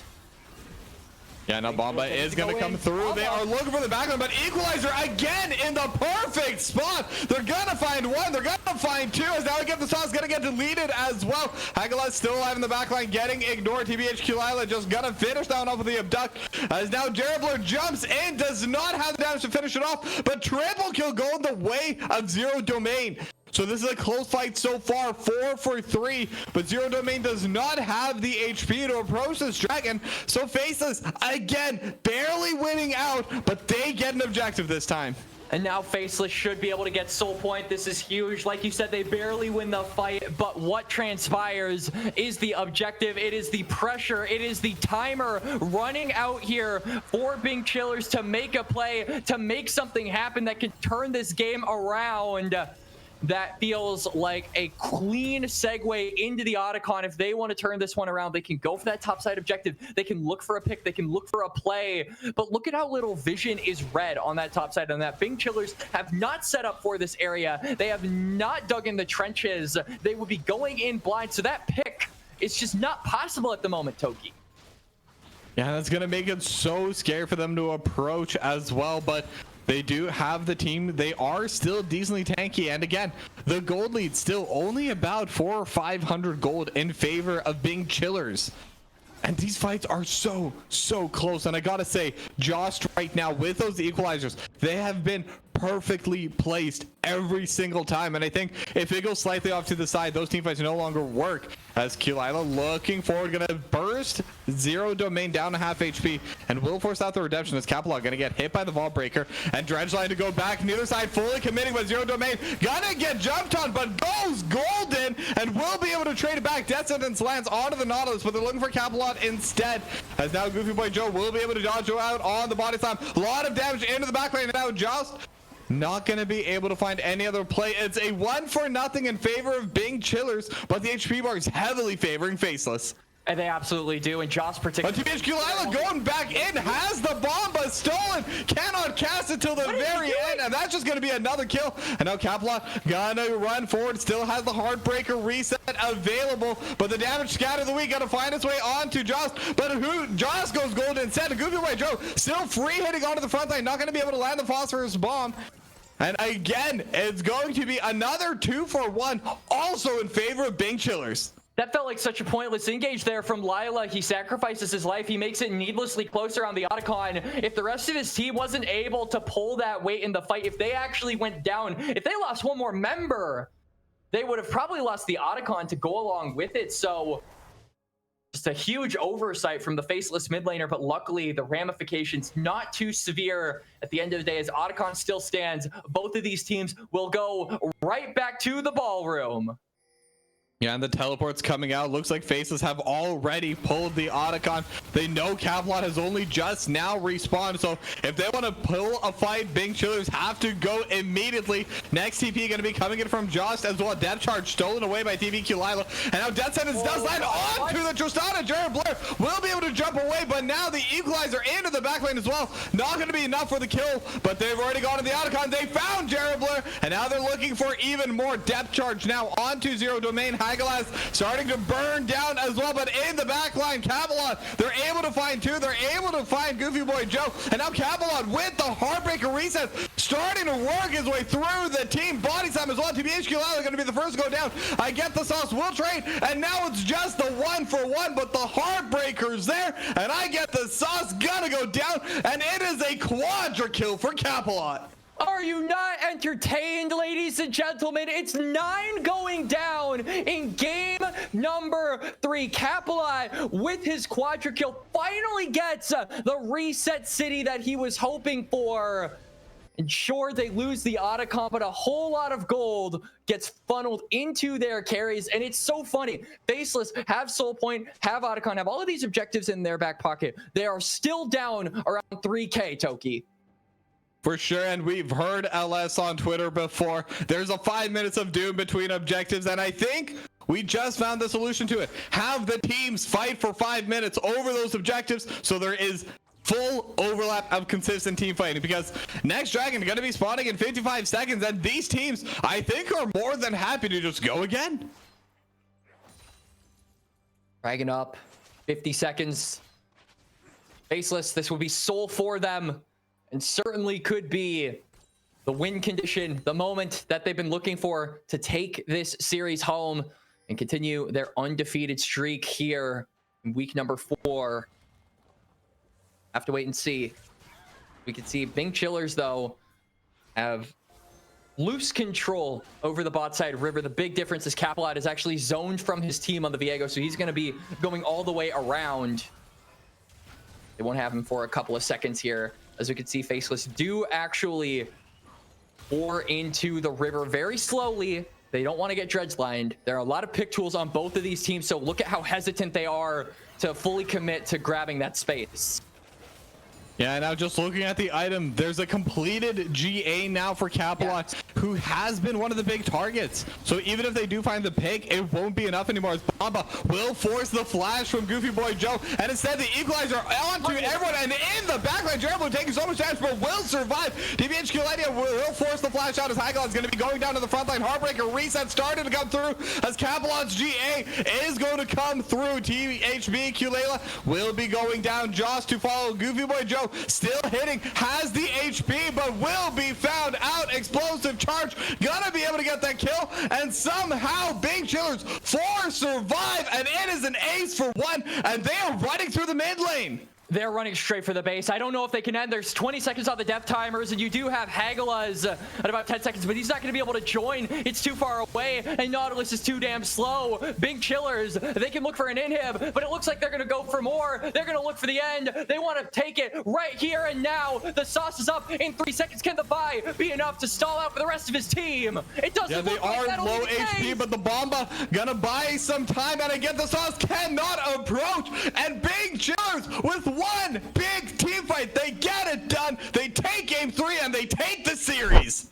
The risk pays off. I was not sure they would be able to end, but the Tristana with the bombs is the thing that makes the difference, along with those grubs. So they do find the end. And oh my God, I'm so tired, Toki. Holy moly, this has been a series. I mean, this has been about as close as it gets. Games 1 and 2 definitely were not, but that was just the setup. That was just the appetizer for this main course that was game 3. That was one of the best games I've ever had the privilege of watching and casting. I mean, I think both these teams played incredibly well. They both made sure to just consistently brawl. They were really testing each other's hands. They were testing each other's patience. They were just trying to make any and every play happen at the same time. And that was a wonderful set. I mean, that's all I'm going to say. Yeah, this was probably the closest series that we've had so far. Probably the biggest banger we've had so far. We've had game 3s in the AML over the course of these 3 weeks so far, Toki. But I would say this has probably been the closest. And also, I mean, it shows that Faceless are a mortal team, right? Like, even though they go 3-0 on the day, or they are 3-0 on the day, they are an undefeated team in the Demacian standings here. Like, this is a team that can lose. They were close multiple times to getting taken down. And I do think that Big Chillers, even though they fall down to 1 and 2, this is a team I'm keeping my eye on, because I do think that we should expect them to make playoffs. They really are something special. And I also think that Big Chillers in general, like, this is an org that always makes playoffs. So I feel like that just adds on to the expectation for them. Yeah, definitely. But huge win coming in for Big Chillers. So they're going to be feeling good about this one. Faceless still in a very comfortable position when it comes to potentially making the playoffs later this season. But with all that being said, unfortunately, we are going to have to call it a day here. And if you really enjoyed that series, I mean, all I can say is that it would probably be a lot more enjoyable with some merchandise straight from Japan. That's right. We're here to thank Zen Market once again. So Zen Market is your one-stop solution for buying products directly from Japan. They'll help you buy items from over 10,000 shops in Japan, as well as place bids on auctions on your behalf. They'll even consolidate all your items safely into one box and can ship internationally. They provide excellent customer service in 19 languages, which is why Zen Market is trusted by over 2 million users worldwide. Check the panel below the stream or click the link in the chat to try them out now. And if you sign up with promo code Aegis, you'll get 1,000 yen off your first international shipping fee. And if you decide to make a purchase on Zen Market, be sure to use code Aegis25 to get 25% off your first purchase. Thank you, Zen Market, for sponsoring Aegis. Thank you to all of the viewers for coming out to watch this amazing series today. And thank you, Quacks and Caddy on the back, for making this an excellent broadcast. We hope to see you all next week, so see you then.